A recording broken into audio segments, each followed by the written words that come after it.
up with the Extra Life Foundation to support the Children's Miracle Network hospitals, helping kids get the care they need one game at a time. All month long, Vane members will be gaming, streaming, and creating together, raising money for the Children's Hospital through our event called Gaming Together for Kids.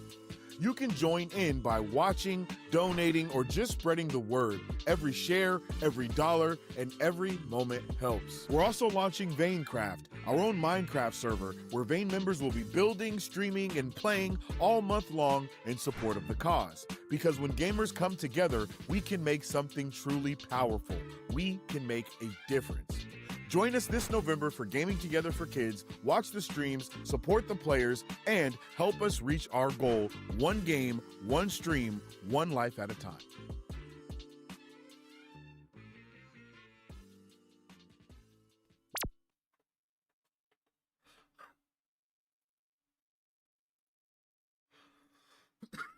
What? Lord. Lord, excuse me. What is up, Super Fam and Bro Vengers alike? I am Sensei Finito, aka Vane Sensei, and welcome to Marvel Bros, where we discuss all things Marvel and everything pop culture. And today, we are doing none other than our From Watcher to Reader series. We are continuing what we already been doing. That is right.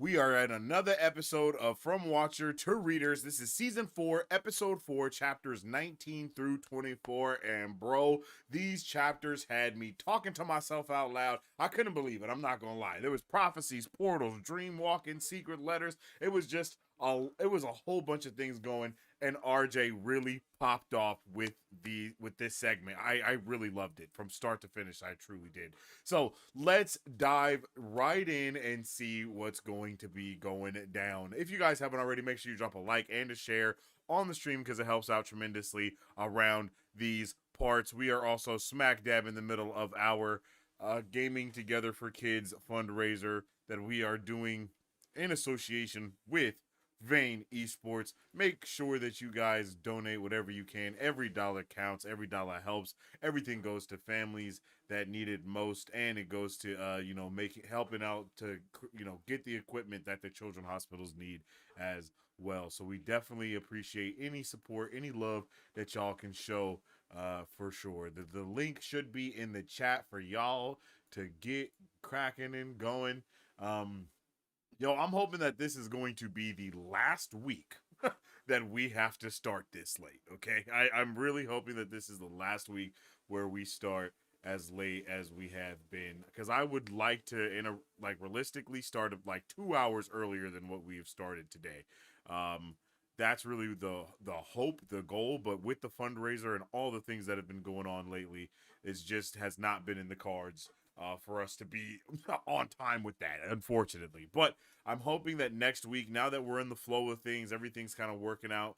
I think we're going to, next week, we'll be able to really lock in and get some things going. So I'm excited about that. I hope you guys are excited about that. It's a good day today. Today was a good day. I got to get some stuff done around the house while I was, reading and doing different things. So it was a good day, man. I hope everybody had a good day today as well. Let me know how you guys were doing. Tomorrow is like my day off, quote unquote.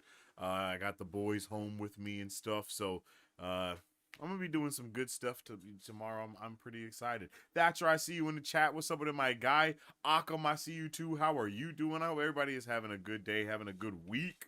It's hump day today, so we in the middle. You know what I mean? We're in the middle. So I hope you guys are all doing good. Woo! Enjoying work and, enjoying all those things that y'all got going on, all right? What else do we got going on? What else we got happening? Oh, my reaction to It Welcome to Deary episode 3 should be going up on the up on YouTube here shortly. Did I do the thing that I wanted to do with this? You know what? Something new that's on YouTube that I just found out about. I think it should be, wait, let me make sure. Actually, I don't think I did what I'm thinking about. Did I? Hmm. Okay, let me see. Let me see. Okay. I'm going to try to do something real quick. Um, but make sure you guys also go and follow our From Watcher to Reader channel. It is a new channel that we have up. We are going to be posting all of our past From Watcher to Reader stuff over there on that channel as well. Let me see. We are live here. Let me edit this and let me see.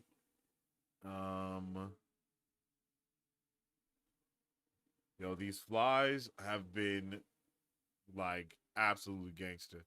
I think I can only because there's this new feature on YouTube that I went back and did for the previous episodes where you can basically invite someone as a collaborator on a video. But I think I can only do that when it's a video and not as a live stream. So probably once this video is done, I will go back and then link that to this basically. Um, that's my hope at least is to do what I just said. Um, yeah, because I'm looking through it right now and I do not see a way to do it. So unfortunately, I won't be able to just link from watcher to reader as a yeah. That's unfortunate, but it's okay. It's all right. We'll just drop the link in the chat down below for you guys to be able to lock in there from Watcher. But if you go to my past lives, you guys, if you go to the past lives that I have on the channel for this series from Watcher to Reader, all of them in this specific series should be in this season. I mean, they should all have from Watcher to Reader linked on that channel as well on the channel. So you should be able to go to that and check it out. Two skis, um, if I'm not mistaken. Okay. I don't know why my stuff is like kind of tweaking right now, but it's okay.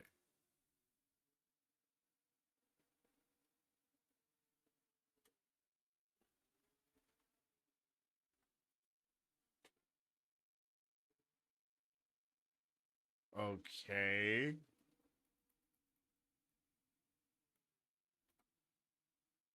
I feel like every week my thing be tweaking when I try to find it, when I try to put the channel up. That's crazy hilarious. I'm not gonna lie. Because I be trying not to do the most here, but it always makes me do the most here. So let's go here. Oh, you know what? I should actually be able to come through and drop a chat here. Check out from watcher to reader.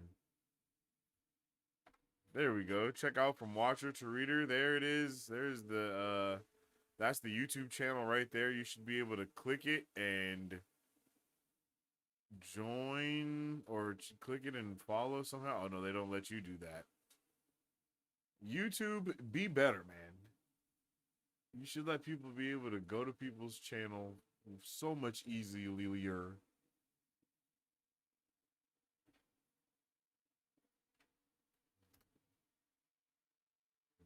There you go. Bam. Tap in with that right there. Okay. Tune in with that. We got the link right there. And then after this video, after this stream, I mean, we should also have we'll have all the links in the chat. And then on YouTube, it should say that Marvel Bros and From Watcher to Reader made this once this live stream is done, and then it goes up on YouTube just as a regular video. So again, that's a newer feature that YouTube has now, which is freaking awesome, and I really love it. Yeah, so make sure you guys tune in. Make sure you guys show some love, because that is where all book clubs will be in 2026.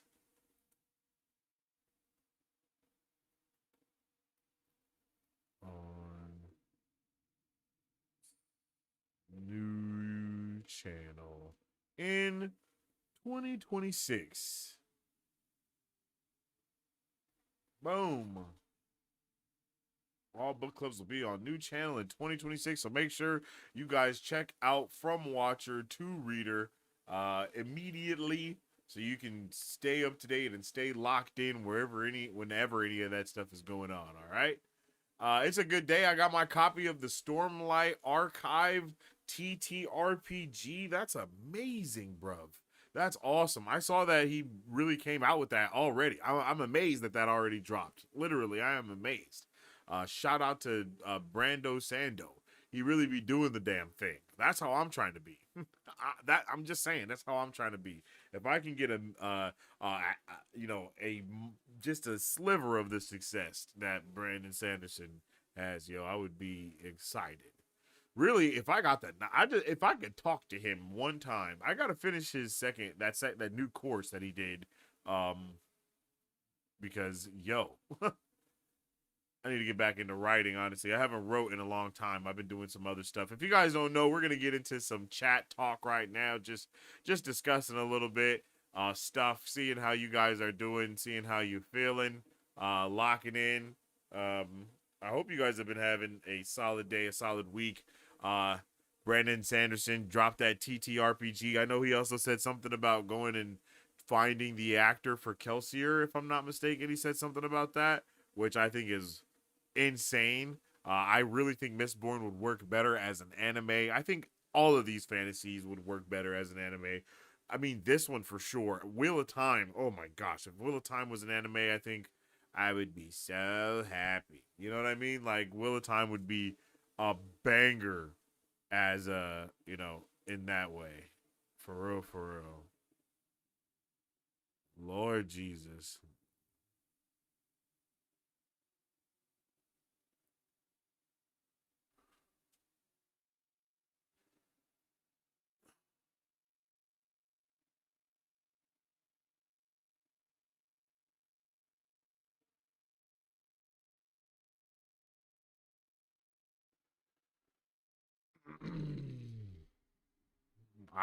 I'm here for it, bro. I'm here for everything going on with all of the book two, not the book two, but just all of the book stuff that's happening. We need more adaptations of books as well to get more people into books normally. For real, for real.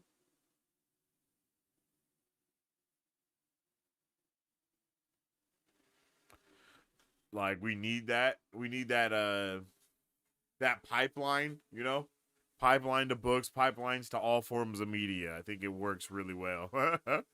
I think that works a really well.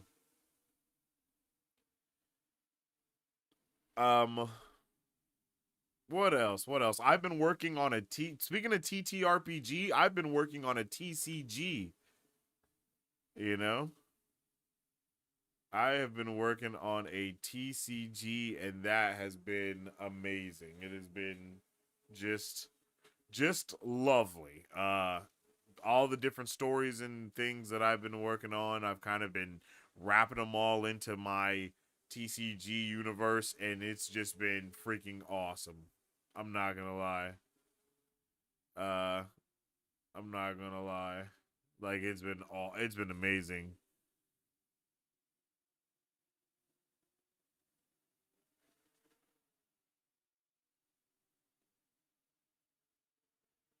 I'm hoping to have some real test play before the end of this year, so we'll see.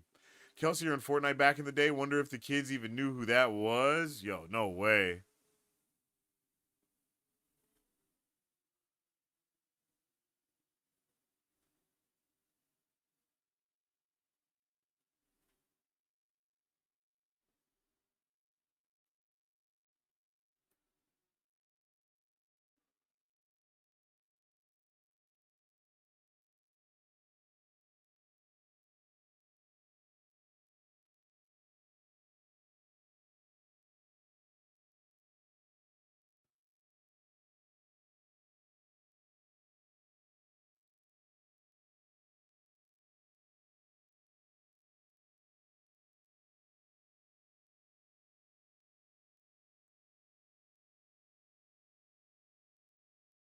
My bad.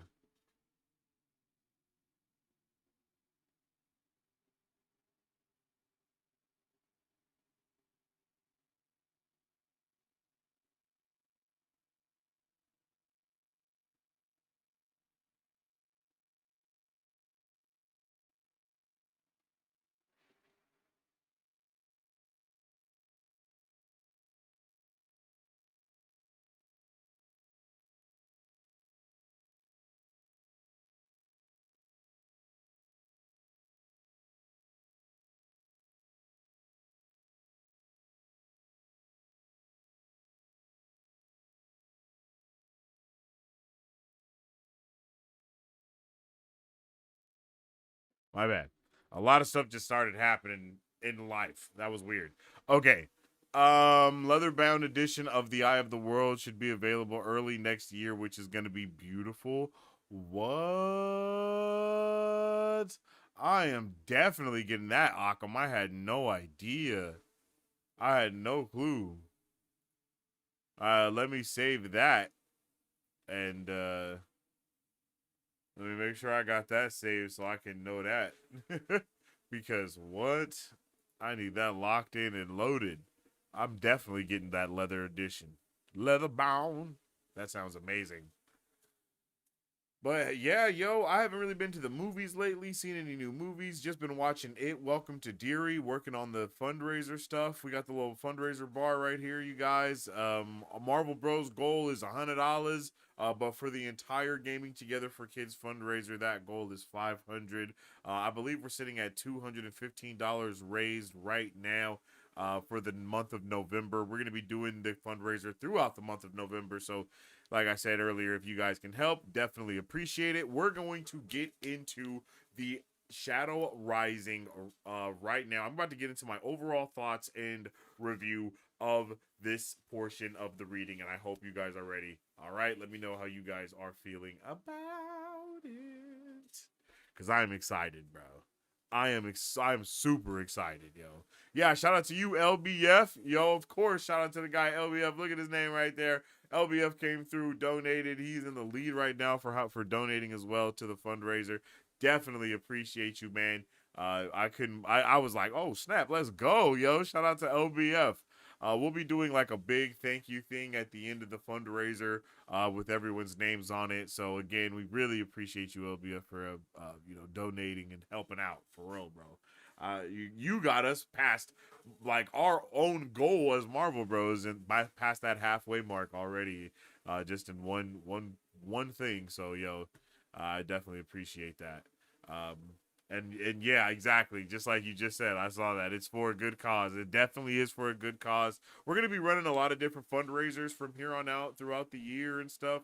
In my own personal life, my wife, she's basically the team lead for the national sponsor of the Alzheimer Foundation, and they were doing the Alzheimer's walk here last month. I believe that was in early October. So we just like to give back to the community in one ways and other ways as well.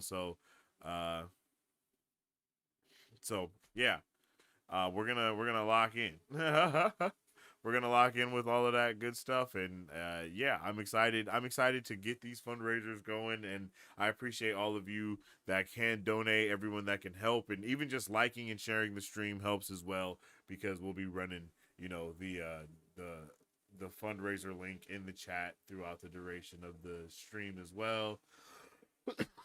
So I definitely appreciate y'all. Um,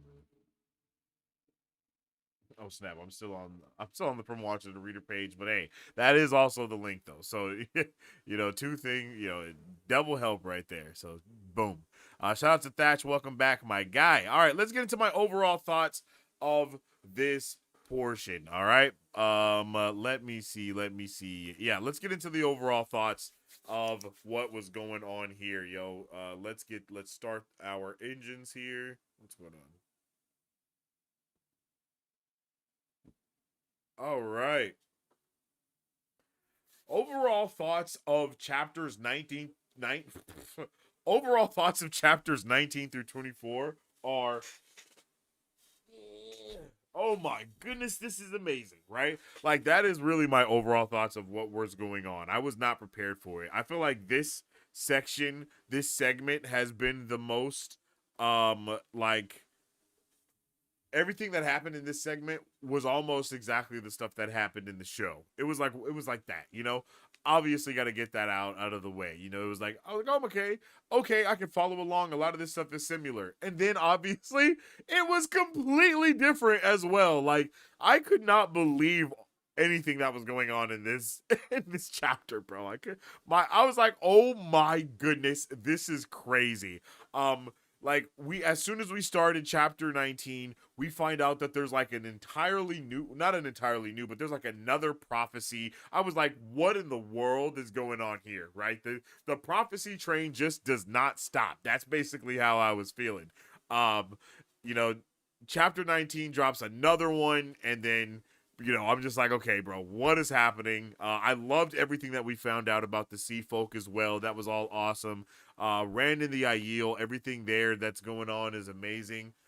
Prophecy, though, the way that like prophecy is weaved into culture, it was very adamant in these segments as well. Like prophecy and culture really went hand in hand with this segment, and that was something I could not help but appreciate. And I appreciated it more as I went through each chapter, and I just feel like I appreciate everything more and more as we go through each chapter.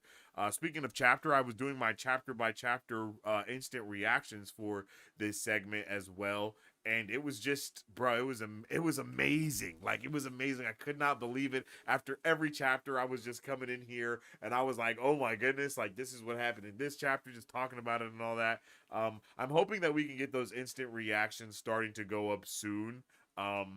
I know I wanted to get ahead of those on the channel, meaning like once we start dropping them on the From Watcher to Reader channel, I don't want you guys to have to wait like forever in between those. So I'm trying to stockpile a couple of them so I can edit them as they're also being released and coming out. You know what I mean? So that's that. I'm pretty pumped.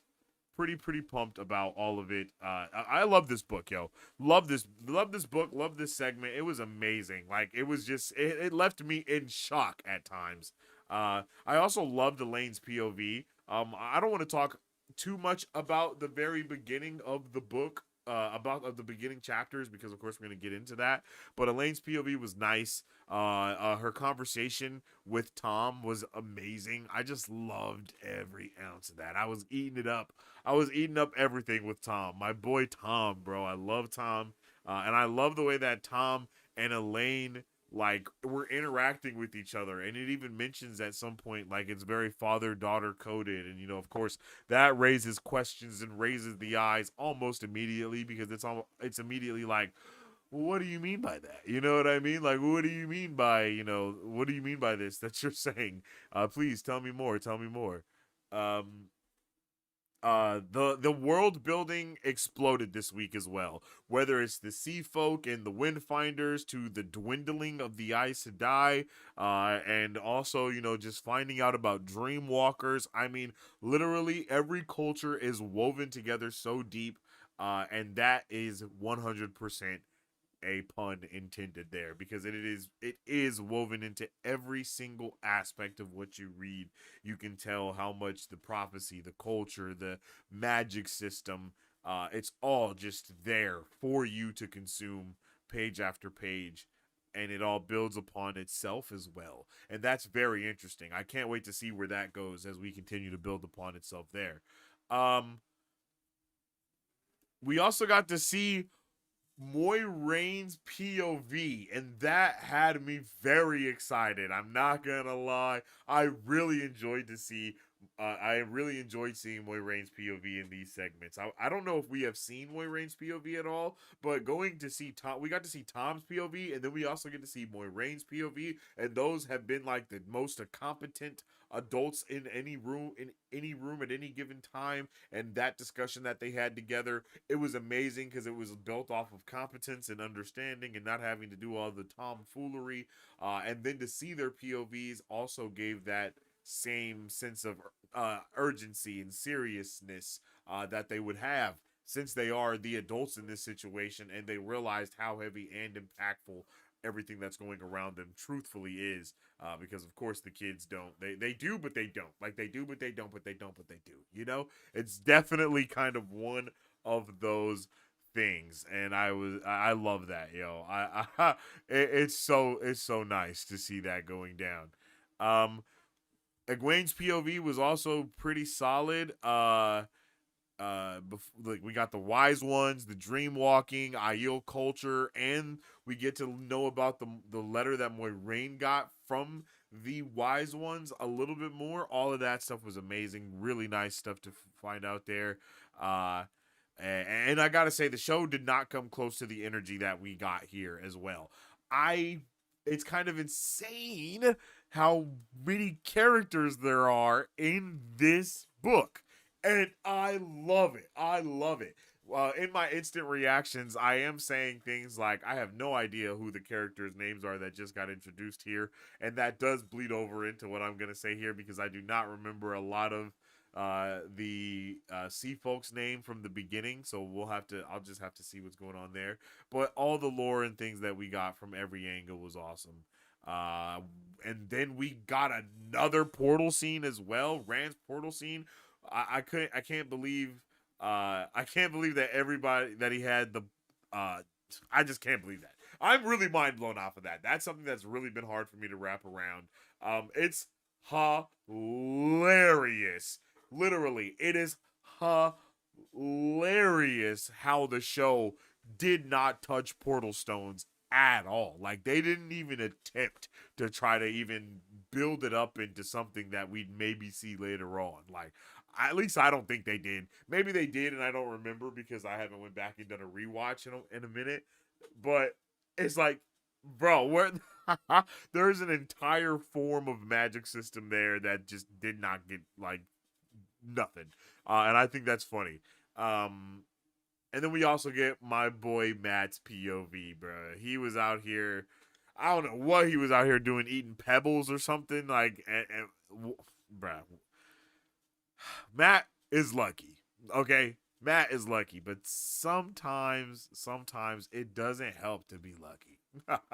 And I feel like Matt is showing us that very much so from chapter to chapter. It does not help for him to be as lucky as he is because, geez, Louise. You know what I mean? It's like, bro.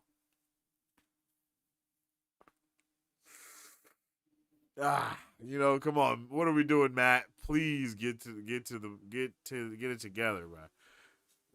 Not only have you went through one red door, you've now gone through two red doors, and he is like speed running to trauma in these red doors, and it's like, brother, I hope he doesn't find another one and go through it, because that will be just his luck, is that he finds yet another red door, goes through that red door again, and then just keeps on blabbering without using that noggin of his first. Wow. But I can't help but say I do see why they did not put another red door in Ruidian, and do all of that with Matt and have him go to and have four of them enter.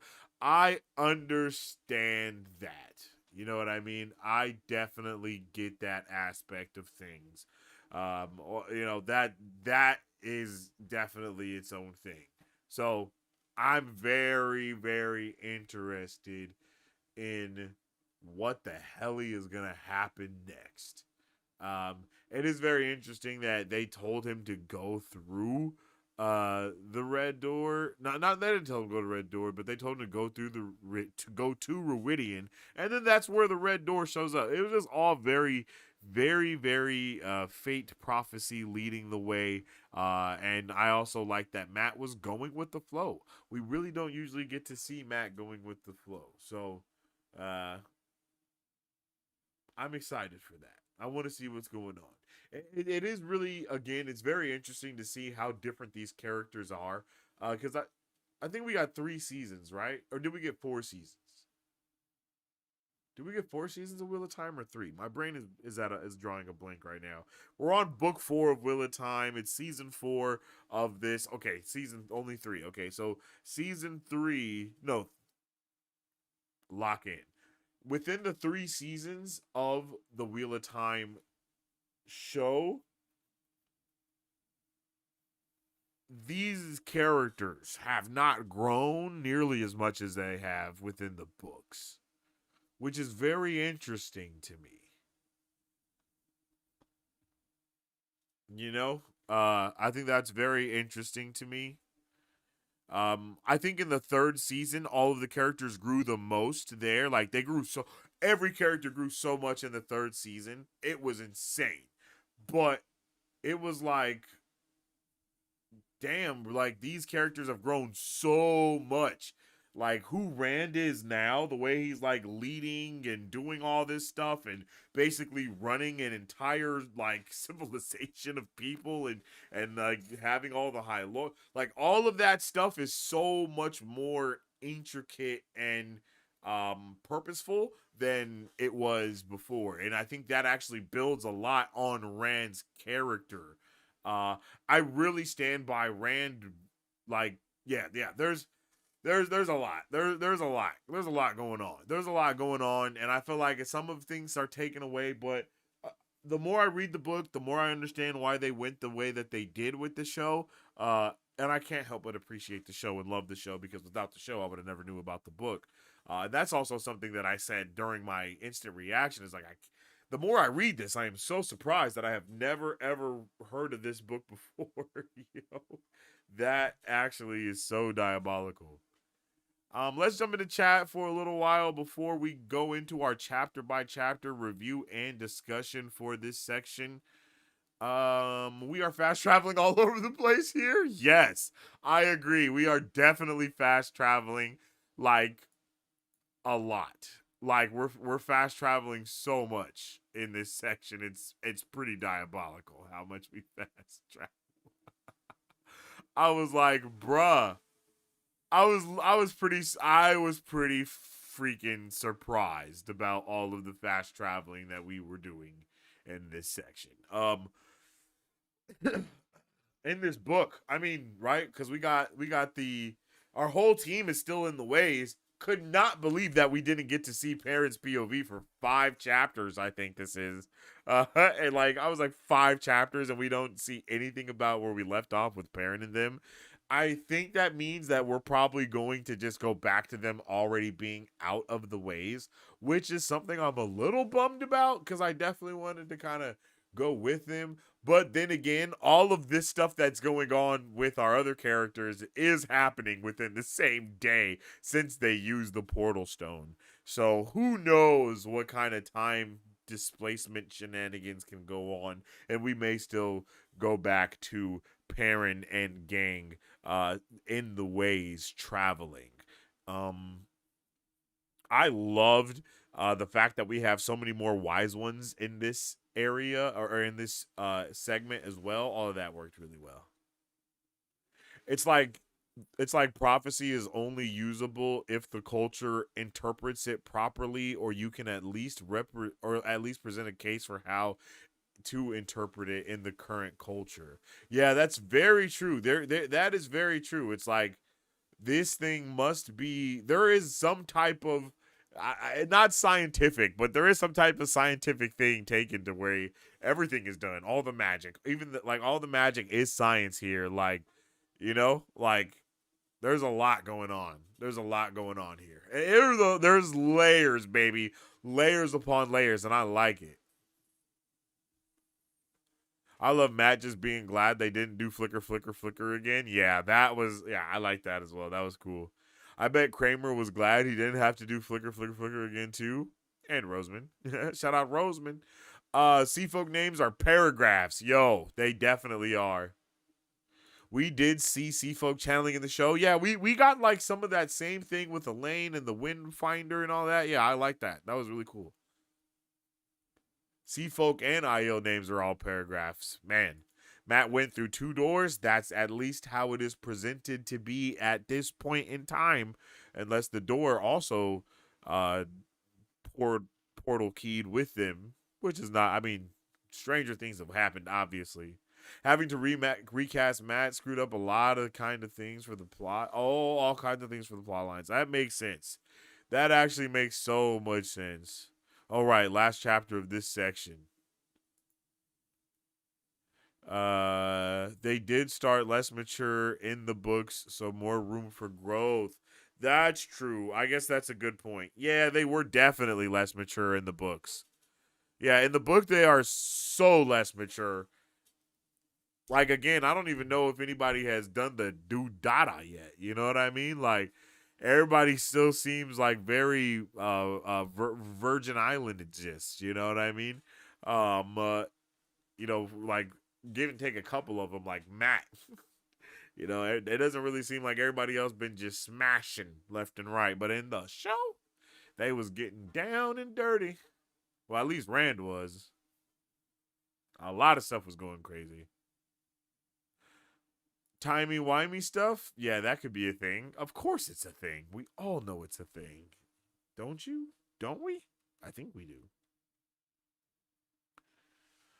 All right, chat. It's time to get into our chapter by chapter review and discussion of chapters 19 through 24. I am so excited to get into all of these crazy things that are going to be cracking off here, and I hope you guys are too. But before we do, here's a little message from us to you. What is up, Super Fam? How's it going, everyone? Welcome to Marvel Bros, where we discuss all things Marvel and everything pop culture. We started Marvel Bros back in 2019 because we have a love for not only Marvel movies and comics, but because we wanted to have a place where people could stay up to date with all pop culture news. Here, you will have access to all of our content, whether it be trailer reactions. You look like He-Man. Oh! And most importantly, controller. Go! Character breakdowns. Welcome to Marvel Bros Breakdown. Welcome to Marvel Bros Breakdown, where we dive deeper into characters and theorize about the latest films. Pop culture news updates. On today's pop culture news update. And on today's pop culture news update. On today's pop culture news update. Today's pop culture news update. Or movie reviews. We love to have open discussions here on the channel, so feel free to join us when we go live. Battle Cove, I like that Kang's motives are understandable in the same way Thanos' motives were. That's exactly what we're saying. That was pretty awesome. Well. Or jump in the comment section of a trailer reaction or breakdowns so we can theorize, converse, and nerd out. Follow us on social media at Marvel Bros to stay up to date with the latest news, rumors, content, and more. You can also join our Discord, where we are constantly having conversations pertaining to Marvel, DC, Star Wars, anime, and everything pop culture. All of our past pop culture news updates are available wherever you listen to podcasts at. If you guys would like to support Marvel Bros, all you gotta do is visit our website at www.marvelbros.com and buy some merch. Represent the superfan. To get early access to content, patron-only scoops, giveaways, private Q&As, and those sacred watch parties.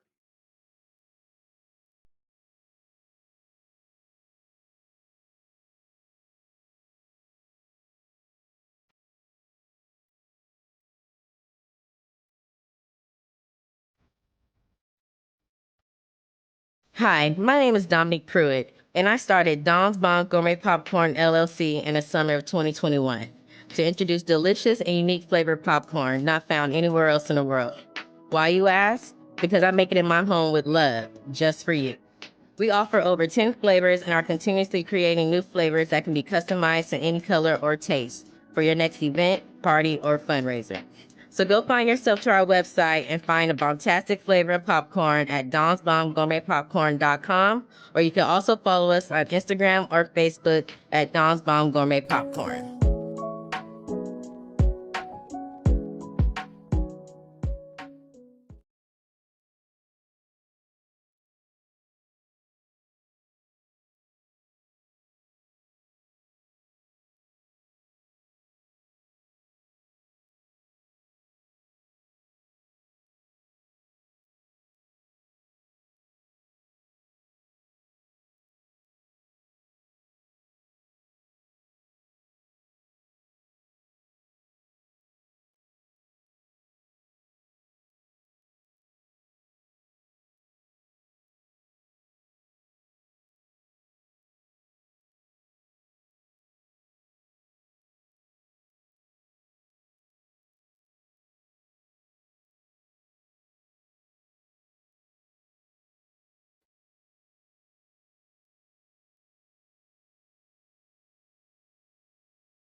At Vane Esports, gaming has always been about more than just winning. It's about community, connection, and making a difference. This November, we're teaming up with the Extra Life Foundation to support the Children's Miracle Network hospitals, helping kids get the care they need one game at a time. All month long, Vane members will be gaming, streaming, and creating together, raising money for the Children's Hospital through our event called Gaming Together for Kids. You can join in by watching, donating, or just spreading the word. Every share, every dollar, and every moment helps. We're also launching VaneCraft, our own Minecraft server, where Vane members will be building, streaming, and playing all month long in support of the cause. Because when gamers come together, we can make something truly powerful. We can make a difference. Join us this November for Gaming Together for Kids, watch the streams, support the players, and help us reach our goal: one game, one stream, one life at a time.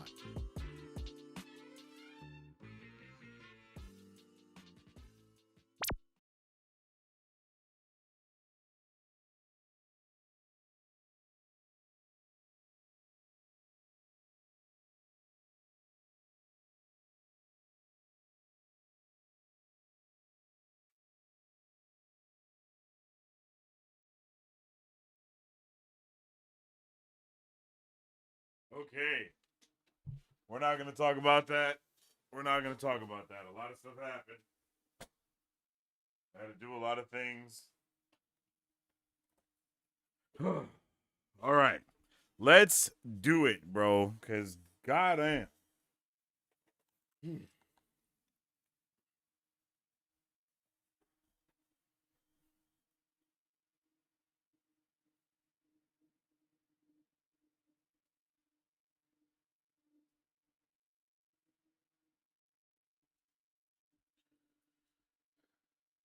All right.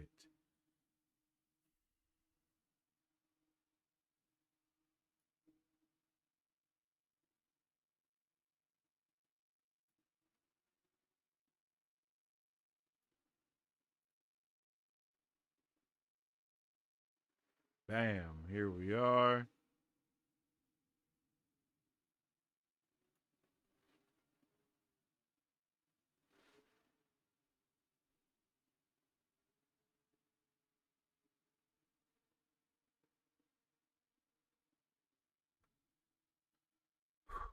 All right.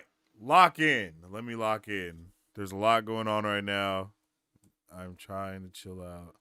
Let me chill out. All right. I am relaxed. And here we go.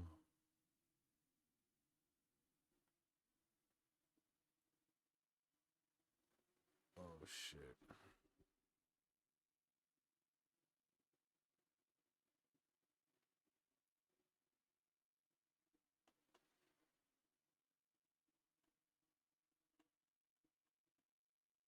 I don't understand what's going on right now.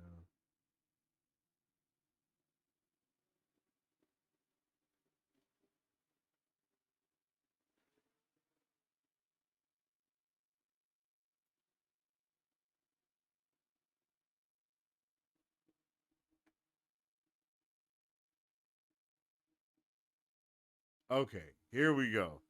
Sweet Jesus, yo.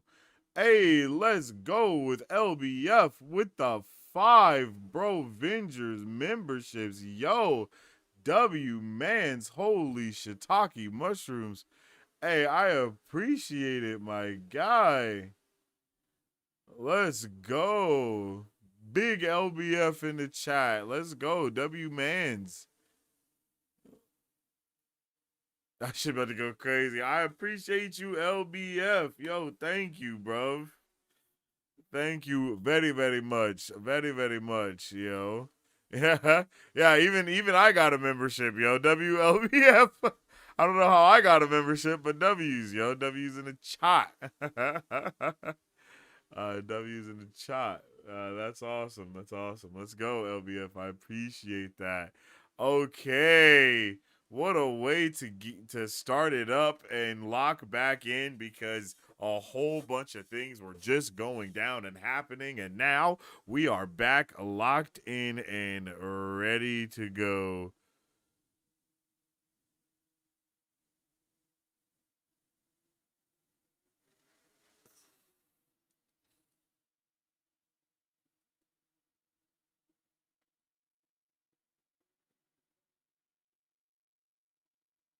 And just like that,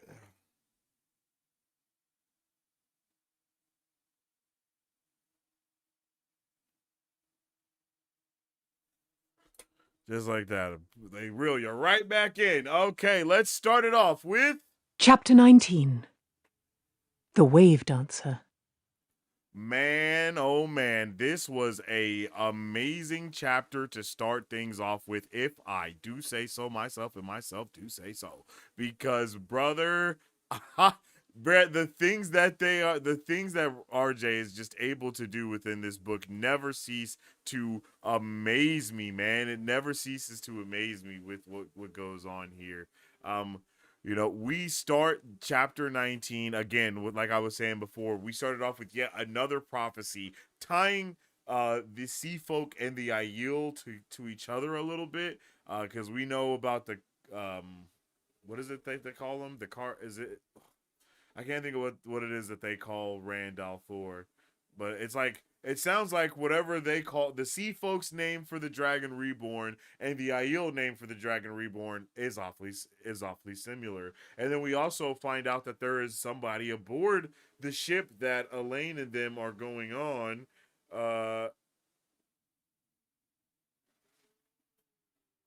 You know what I mean? I doing all, like, there is somebody doing these things.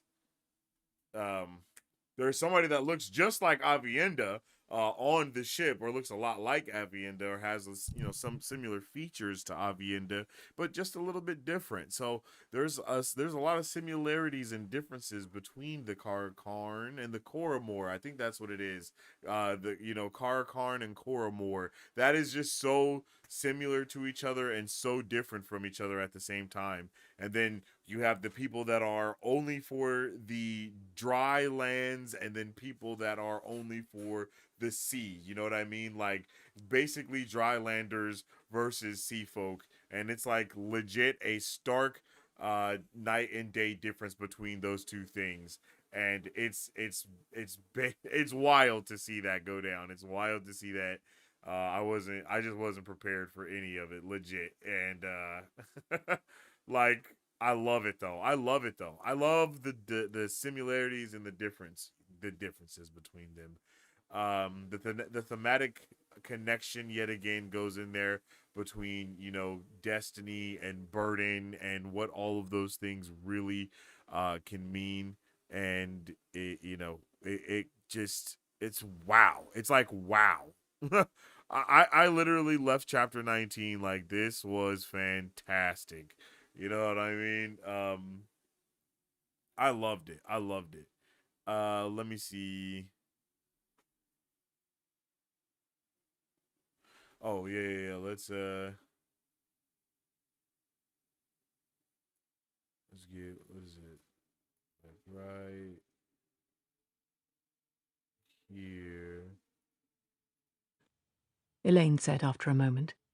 Yes, they are being fulfilled. He is the Dragon Reborn, Sailmistress.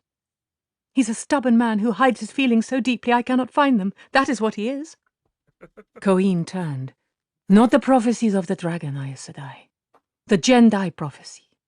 The prophecy of the Koramor. Not the one you wait for and dread. The one we seek. Herald of a new age.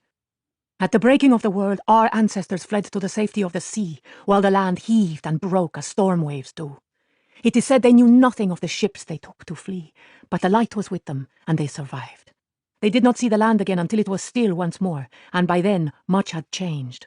All, everything, the world drifted on the water and the wind. It was in the years after that the Jendai prophecy was first spoken. We must wander the waters until the Koramor returns, and serve him at his coming. We are bound to the sea. The salt water courses in our veins. Most of us set no foot on the land except to await another ship, another sailing. Strong men weep when they must serve ashore. Women ashore go onto a ship to bear their children, into a rowboat if no more is at hand. For we must be born on the water, as we must die on it, and be given to it in death. The prophecy is being fulfilled. He is the Koramor.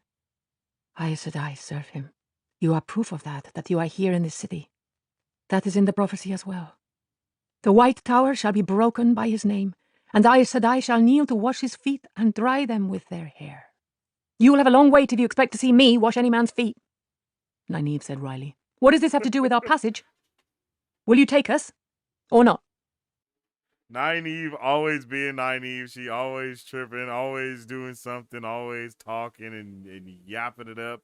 And I love it, yo. She had me rolling, yo. Are you going to take us or not? I like the whole thing here. I like this entire dynamic between all of them. All of the dynamics that we get to see here work for me very, very well. Because the sail mistress and the wind finder, the two women on there, no idea who they are. But I just loved their reactions to things. And it just, again, it felt so Aiel the way they talk. And I think they even called each other like something sister, or they were like, sea sisters or something. It was something like that. It was one of those things. And that was crazy. Like, that was very interesting. Just another one of those things that had me like, huh? The Afa on Mier. You feel me? And again, I don't know if I've said this here. I think I only said this in my instant reaction, but bro, it definitely seems like we have sea folk as the water, the tinkerers as the travelers in between, and then the Aiel as the people that are in like the dry lands. And that transition alone, crazy. And I love that. I really do. I really do.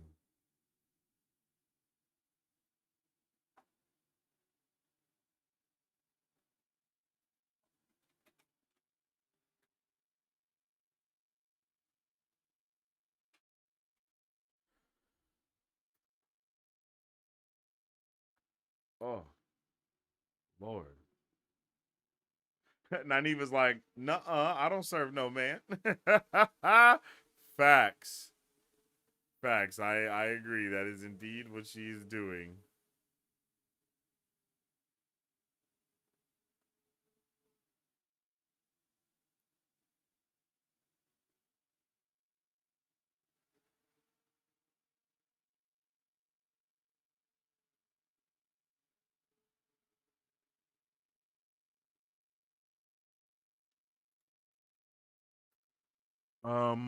Okay. What else happened here?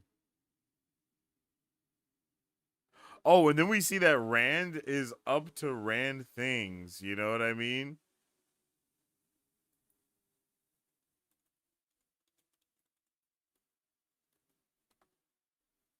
Like, Rand is up to Rand things. They're like, Rand is doing all of this stuff, and uh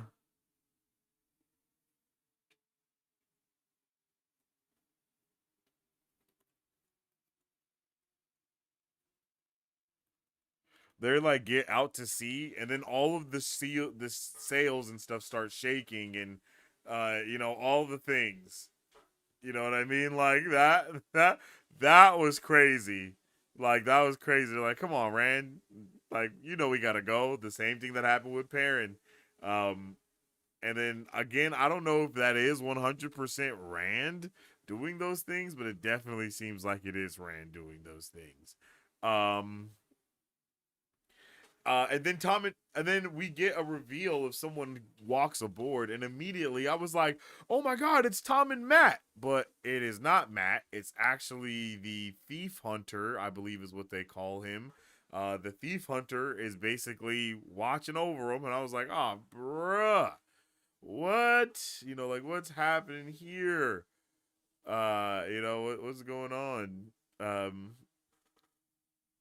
And then she's like, "Yo, Rand," and then so it's not him, but we find out that Land and Rand sent someone to watch over the women that they love and care about. I I love it. I love that they did this. I love that Lan and Rand was like, bruh, ain't no way we about to let them just, go by themselves. Like, send someone along with them. You know what I mean? That is hilarious. That is legit. That had me absolutely dying. I was rolling at that, bro. I was rolling. And I know that they wasn't rolling at that at all. And that also had me rolling. You know what I mean? Like that also had me rolling. I love all of it. It just works so well. It just works so well. Oh, I think I'm in the next chapter. Whoops. Yeah, I'm in the next chapter. Okay. That's my bad. Okay. So that is the end of chapter 19. Very, pretty, I don't want to say textbook stuff going on there, but kinda. We find out about. Oh yeah, she also says that the women of the Athaan Mier were in those tales the epitome of alluring beauty and temptation pursued by all men. I love all the little lore drops we get here. And then another thing that they said here that made me realize that was going on is like Afan Mir, the sea folk. Stories meant to be exotic always contained the sea folk, unless they were about the Aiel. It's like, okay, all right, you're kind of egging us on here. I see what you're doing. I'm definitely picking up what you're putting down. You know what I mean? And then we got the two of the women on the raised deck at the no. I'm sorry, I'm just reading stuff I got highlighted. I didn't mean to do that. Okay, yeah. I think that's basically the gist of that there. Let me open up my book app again.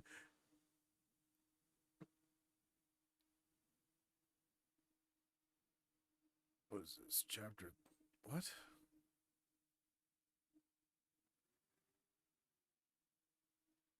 Oh. Chapter. I need to get chapter like 3, 4. Yeah, there we go. Chapter 340.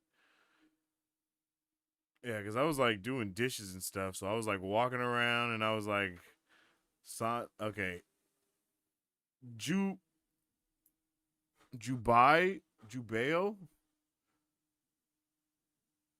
I come in Dubai, wild winds. Yeah, Jubai Wild Wind and Joran Jin Jubai White Wing. So I'm gonna go back to what I was calling them before, the the Sail Mistress and the Wind Finder. You dig? Because that was confusing. It was the young woman who took her attention, though. Okay, here we go. Even counting that you alter sailing plans. Yeah. And then basically they go back and forth talking. The Aiel, the sail mistress, her husband comes in and is like, "Yo, I'm trying to go over here and do this other thing." You know what I mean? And then it comes back and then is like, she's like, "No, bro, like." That's not going on. You're not going there to sell any of your stuff that you wanted to sell. None of the things that you're talking about is going to be happening here. I thought that was funny. I'm not gonna lie. I thought that was funny that she was really on demon time like that. She was like, "No, bro. Like, what are you even talking about? Like, nah. Like these things. What you're saying here? No. I am the sale mistress, so I say where the sales go." And he was like, "All right, wife, cool." And she was like, "All right, husband." And then he was like, and then I like how she was like, "I gotta make it up to him, even though it's probably not going." She's like, making up things to him is nice though. I was like, "Oh, hold on."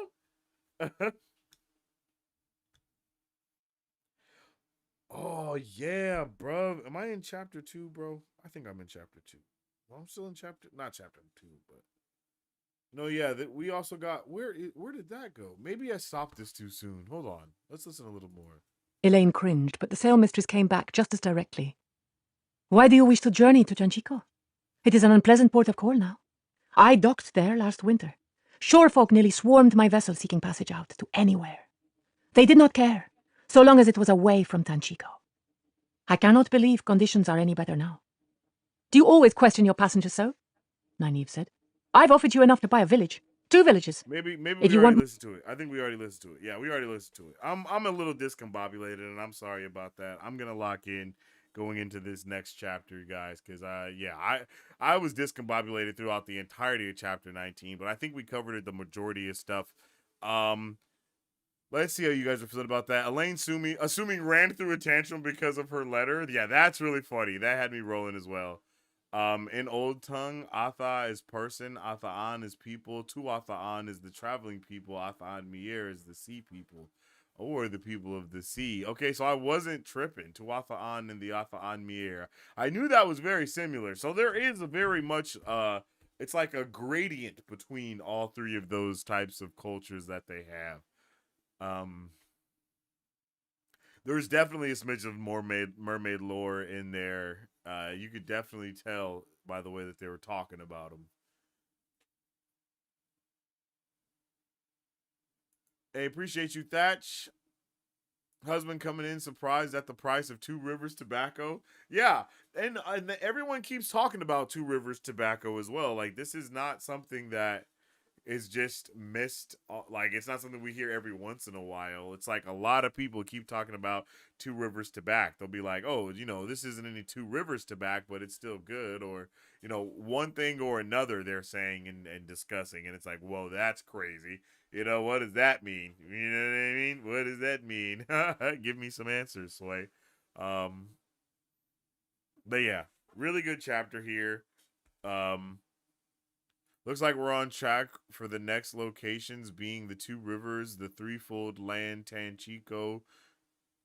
The Threefold Land and Tanchico. Interesting how we're syncing right up with the show on that. Yeah. That I think I said that in my instant reaction too. Is that this book has been very on par. I'm saying that backwards, but the show has been very on par with this book, even though things are so different. Things have been so similar, but they've been so freaking different at the same time. It's a little whiplash, but not in a bad way. It's kind of like, it's just like, damn, like, whoa, It's like, what's happening here? That's kind of the vibe that it gives you. But I still enjoy it. I enjoy this so much. This book is just so good, bro. It's just so good. It's just so good. RJ was cooking in the kitchen.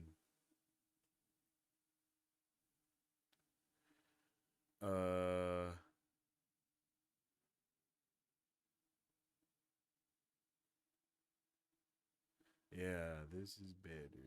This is better. Let's get this down here. Boom, bam.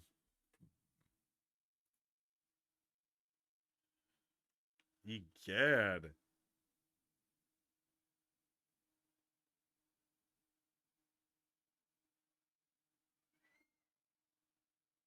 Okay. No, what I just did is not going to work. Yeah.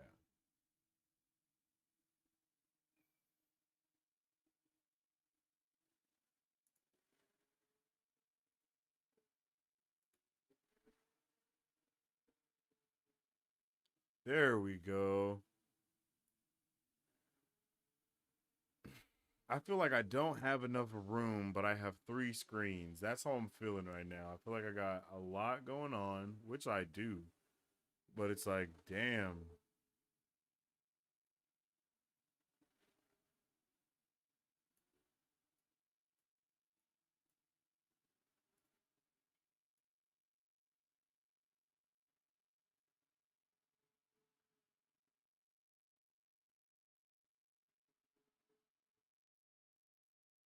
Bam, that's there.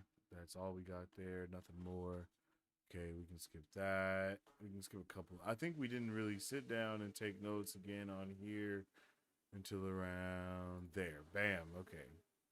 All right, so we can close that out over here, which will free up some space for our brain here. Okay, we're cooking now. We're cooking now. Let's get it. Let's get it. I'm feeling this now. I'm feeling better.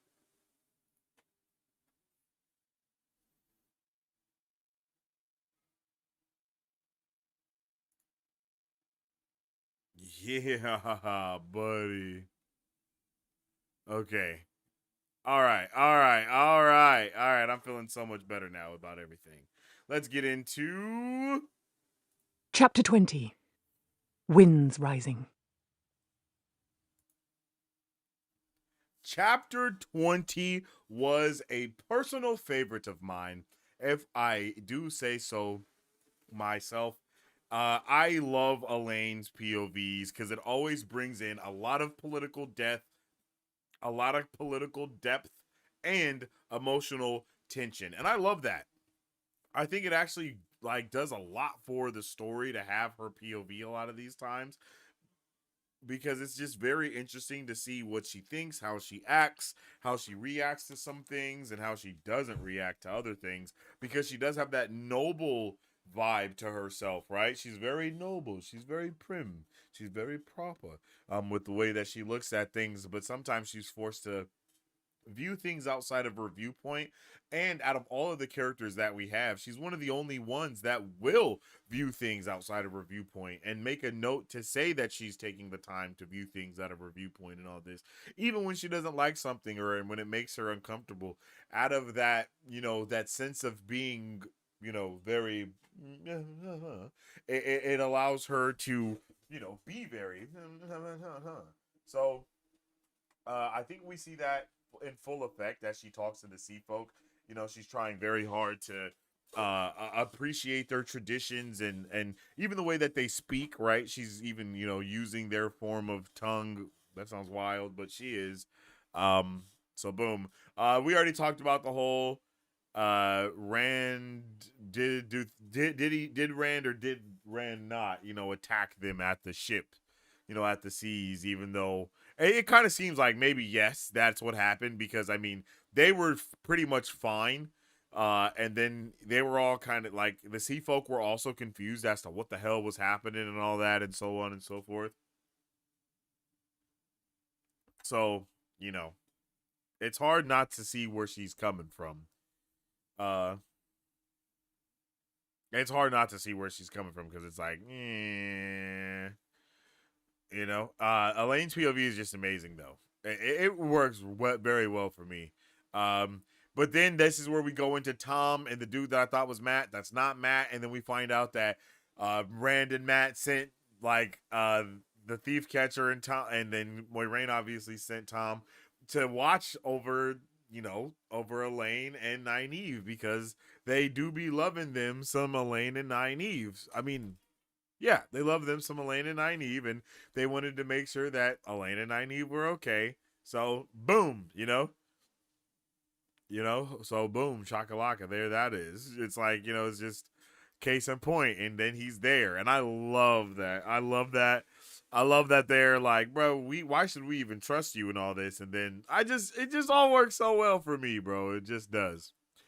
And I also really liked how they're having that like coded conversation right here. They're just like, hey, here's all this stuff, Jordan is just kind of like subtly making them have these certain conversations, and they're like talking about stuff, the woman that got you guys from Eamon's Field and da.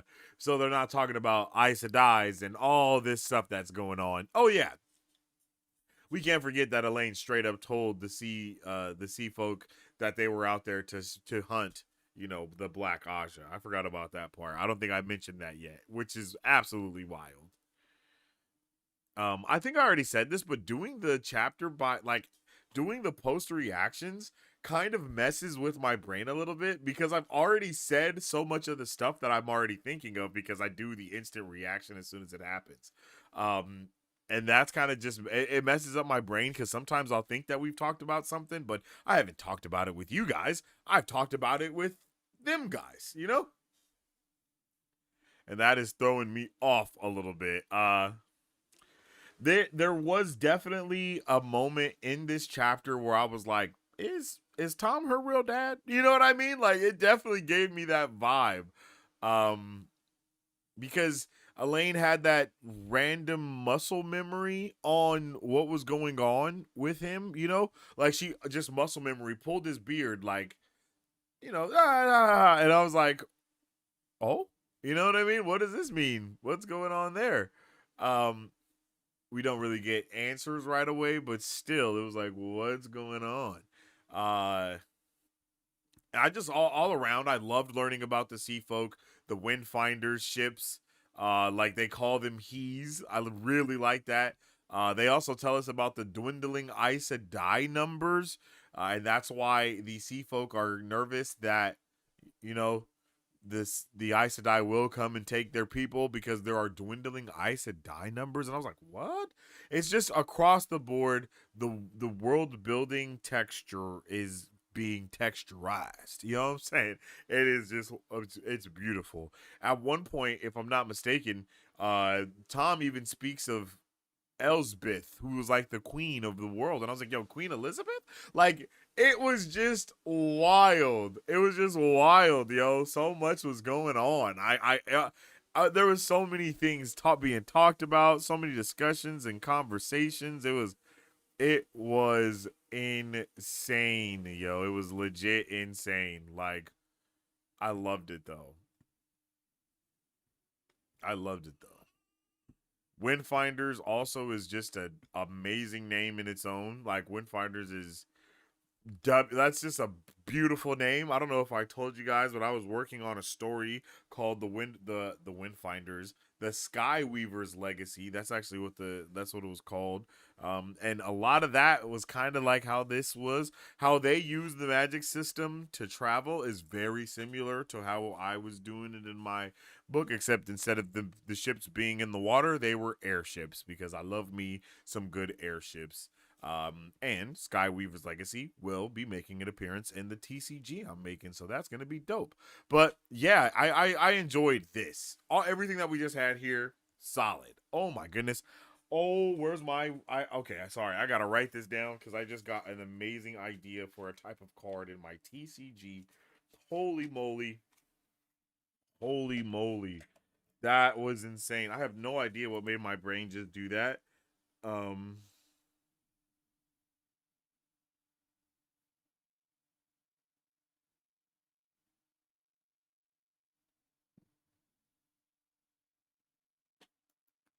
Wow, that's actually a really dope idea. Okay, we're definitely gonna have to dive in on that card type. But yeah, let's see. Windfinders is a lovely name. World building is just off the charts here. I love everything about the Sea Folk. I really do. I hope we get to do more with the Sea Folk and find out more about them and their connections to just life, I guess is the I don't know if connections to life is what I'm trying to say there, but there was just so much going on with them. Egad, please don't tell me I closed that. Okay, I didn't, bro. I'm not gonna lie. If I would have closed the thing that I thought I closed, I might have just had to wrap it up for the day because I'd have been just frustrated. Like, you know what, bro? Just call it in. You know what I mean. You just gotta call it in because sometimes it ain't even worth it. Okay. I think I hear my son at the door. My little baby. All right, yeah, that's kind of my notes for chapter 20. I don't know if I missed something, but we'll jump into chat. You guys tell me anything that I missed here that we can kind of talk about and get into. This book RJ had and this is the book RJ said F tropes. I can feel that. I can really feel that. I low key feel like at the end of book 3, before starting book 4, he definitely hit shuffle. I feel like he definitely hit shuffle on the board. You know what I mean? And just like switched everything up and was like, all right, let me change how some of these things are. Let me change the dynamic of some of these things. And just, maybe he felt like I don't know if he felt he was going too tropey. I don't even know if tropes were like as we view him in this day and age, right? Like he was making a lot of the tropes, it seems. um But yeah, yeah. Like RJ does things so well that he just makes everything his own. I don't know if that makes sense, but he literally makes it his own every step of the way. Yeah, exactly. It's like exactly what you just said, LBF. He disrupted tropes and made new ones. Exactly. He was like, I know this is what you guys think is going to happen. Nah. Of course, it was still in the 90s, so from this perspective, he might not have got that far, but inspired a lot of writers to F the tropes. Yeah, yeah. These are some of the first Elaine POVs, and they're beautiful as well. These Elaine POVs are wonderful. I love the way Elaine looks at the world. I love this book. I probably love this book because it has the most POVs, and we're exploring all of these different characters so much, so deeply, and being able to really try to determine who they are and what they believe in. More than anything, like, what do you believe? Yeah, earthquakes definitely do, cause tsunamis. If we can't have Matt and Tom, at least we get Julian and Tom. I don't even know who Julian is. Who is Julian? You know what I mean? That's how I felt. Like, I think I said that in my instant reaction was like, I love the way Robert Jordan does not waste characters. Like, who would have thought we would have saw this dude again? I didn't. I did not think we were going to ever see Julian in any important capacity again, ever. But we did. And and he's now an important character again. Like, he's protecting Elaine and Nynaeve. Those are our girls. Like, those are our main people.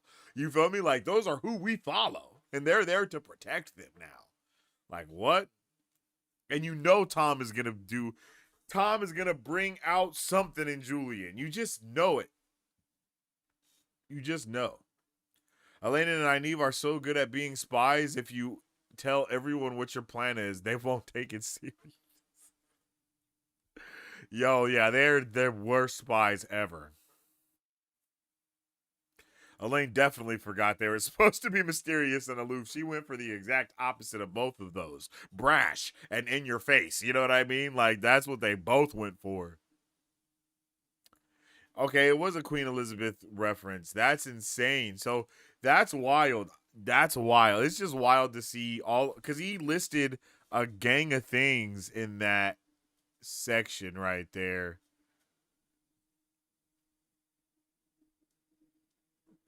I thought I highlighted them.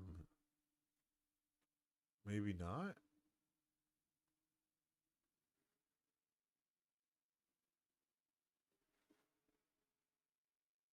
Three.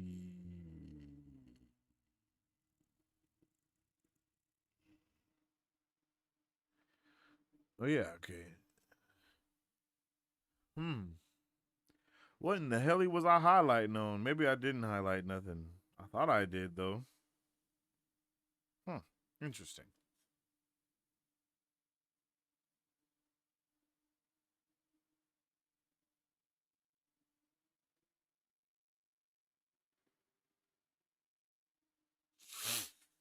Interesting.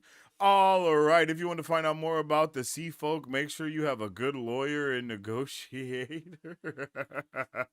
That's like funny. It definitely seems like they be on demon time, but they were very nice to them though. And by the way, all the girls are having way too much fun playing as Aes Sedai. Like, they are having way too much fun swinging that Aes Sedai power around. Like, power goes to their heads? Never. No, yes, immediately the power has went to their heads. Like, without hesitation, the power has went to all of their heads almost instantaneously. I was not at all shocked about that. Like, you know what I mean? I was not at all shocked about that aspect of things. If anything, I was laughing even harder at that because it was like, bro, what are we doing here? You know? I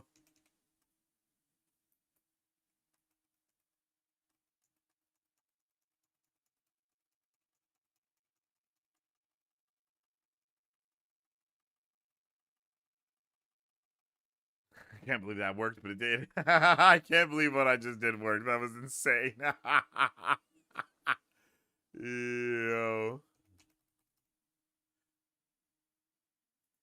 Yo, quick side note, I watched The Outsider today on HBO Max. Guys, holy shit, it's such a good show. If you have HBO Max, go watch The Outsider. It's from it's another one of Stephen King's stories, and It was amazing. That's all I'm gonna say about it. I'm not gonna harp on it too long. I'm just gonna say go and watch it, yo. Go and watch it because it was a banger. It was a banger. It was a banger. It was a banger.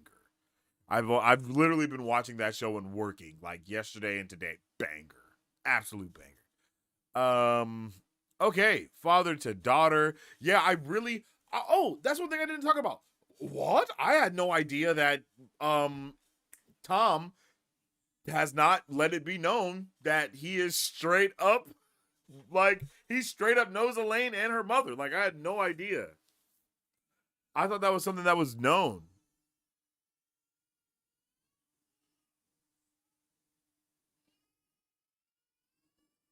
Hold on. Hey.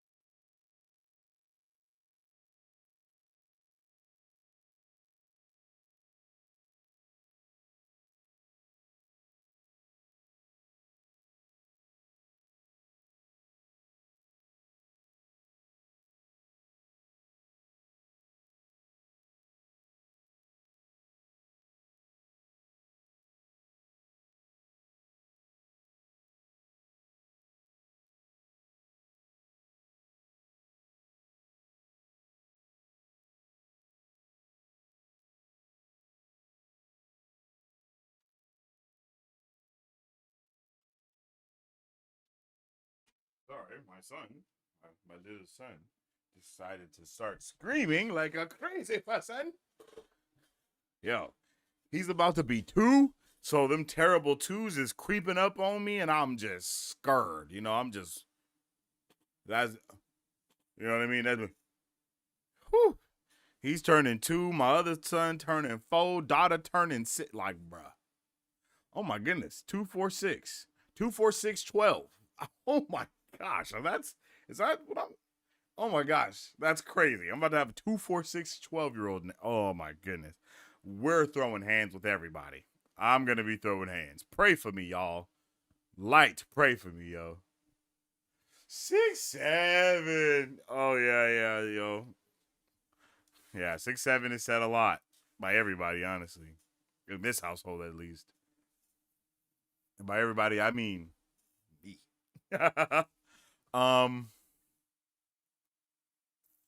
Okay.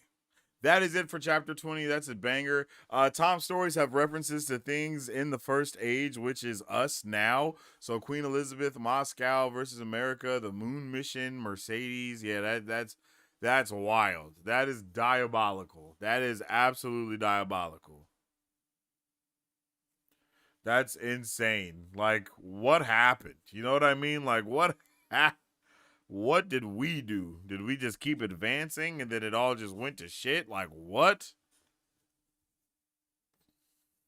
Crazy, honestly.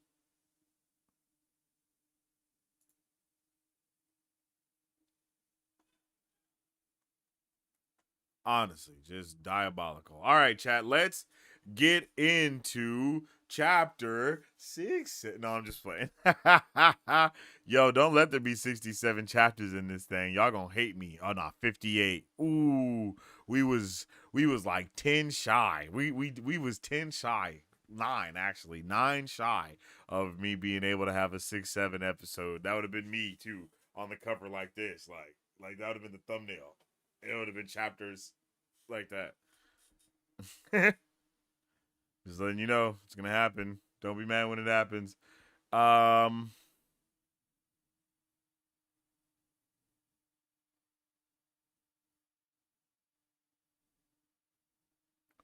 Chapter 120. Okay, yeah. And now let us get into Chapter 21. Into the Heart. oh yeah, into the heart, baby. The heart of the storm. Into the heart of the storm. You know what I'm saying? Chapter 21 is awesome, yo. Into the Heart is a great chapter. I really enjoyed it. We kind of, first and foremost, we get a Moiraine POV. Oh, I think I missed. Why didn't I write that down? Am I tripping? Oh, I keep forgetting. So much stuff happened in this section that was similar to the show. I think that's why I didn't write it down. But Elaine finds out that the sea folk are wind finders that can do channeling and all of that stuff. We know that from the show, though. She asked her to teach her how to be how to channel and doing the stuff for the wind and whatnot. I do feel like that's gonna come back as like she's gonna use that for Team Team Dragon. Like I think she's gonna use that for Team Dragon for sure. It just seems like that's a proper, setup. Um, this book also made me realize how much I don't know. Like when I realized that we were in chapter 20, you know what I mean? Like we're past chapter 20, but like once I got to chapter 20 of book 420, baby, I was like, there's 14 books. You know what I mean? That's really how I felt. I hadn't felt like that until I was in this book. And I was like thinking about how much more stuff there's going to be happening and how much I want to keep reading. And I was just like, bro, there's 14 books. There are 10 more books that I still need to read outside of this one. That's insane. That is insane. I don't know how you get 14 books and literally there is a huge fan base of Wheel of Time people, but I mean like it's not mainstream, which is wild to me. I guess that's kind of what makes it better, but it's like, bro, like 4 books in, like we are 4 books in and I don't even know, we're barely halfway. You know what I mean? We are just now halfway, literally. At the end of this episode, we are now going to be no. More than we're not halfway yet, right? Because this is going to be chapter 24. No, that's 48. So no, we're not halfway. We're still not halfway done with this book, yo. This book of 58 chapters. Like, excuse me, that's crazy, brother. Like, this book has 58 chapters and we're not halfway done yet. Like, we're not halfway there. Diabolical, yo. Diabolical. The story's just starting. We're finally past the prologue, though. So I was thinking that after book 4, we'll read. Well, after like 4 books are down, and now I think we'll start doing. I think we can get into like Mistborn after this one, and then finish that trilogy, and then jump into books 5 through 6. Is that right? 5 through 6,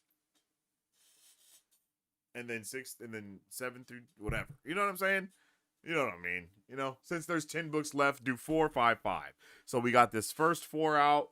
And then we'll do the next 5, and then we'll do the next 5. But in between both of those 5s, we'll do Mistborn Era 1, Mistborn Era 2.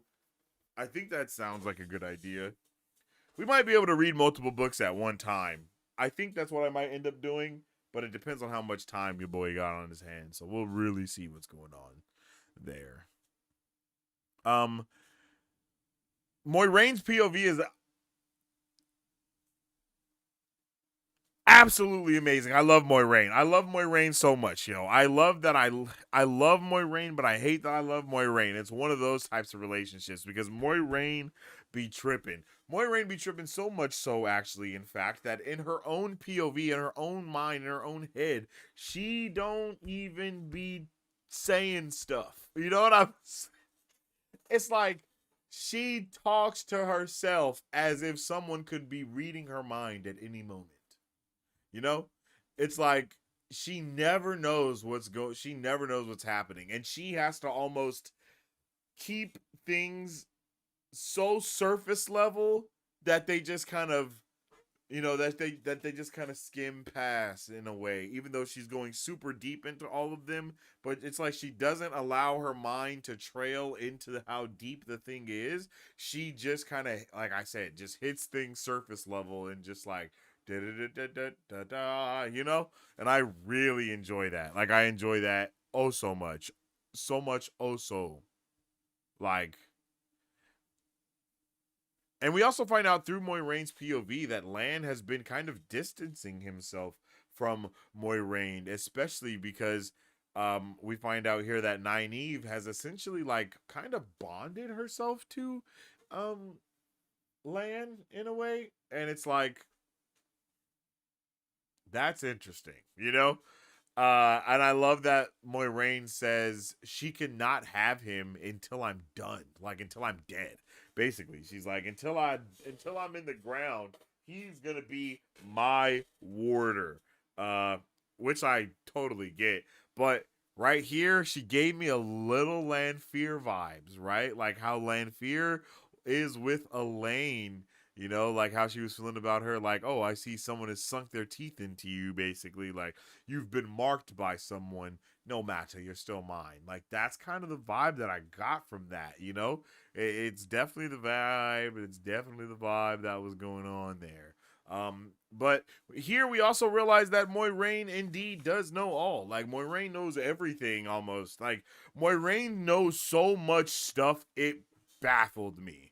And even later on, when they're in the Aiel Waste, we find out that she knows even more than she's lets on from then. It's like, what is it that she doesn't know? And I don't think that's a long list of. I don't think it's a long list of things that Moiraine is not aware of. I think Moiraine is very aware of a lot of those things for real, which is crazy. Um.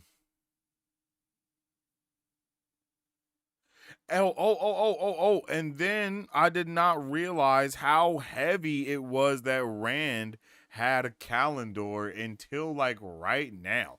Like in the reading, it was until like right here when I realized, like, wait, bro has a weapon that will literally like vaporize anyone else that will try to hold it, you know, like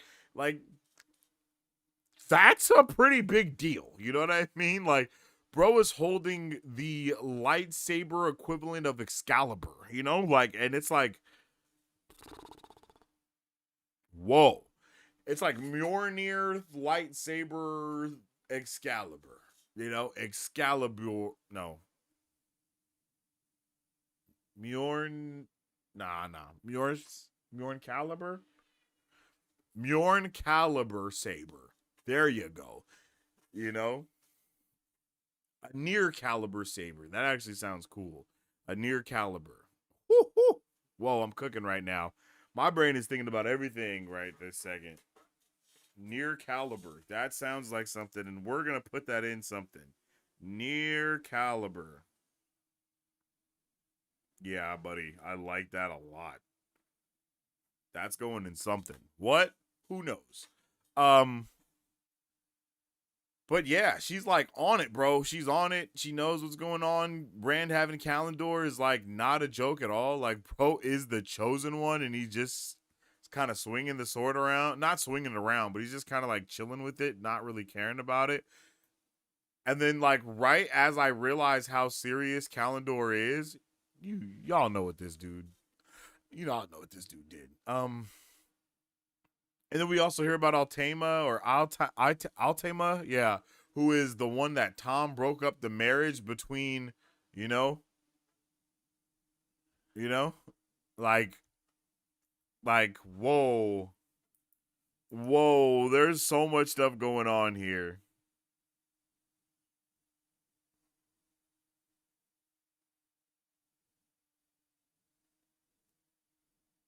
And I was like, what in the world? Like, what?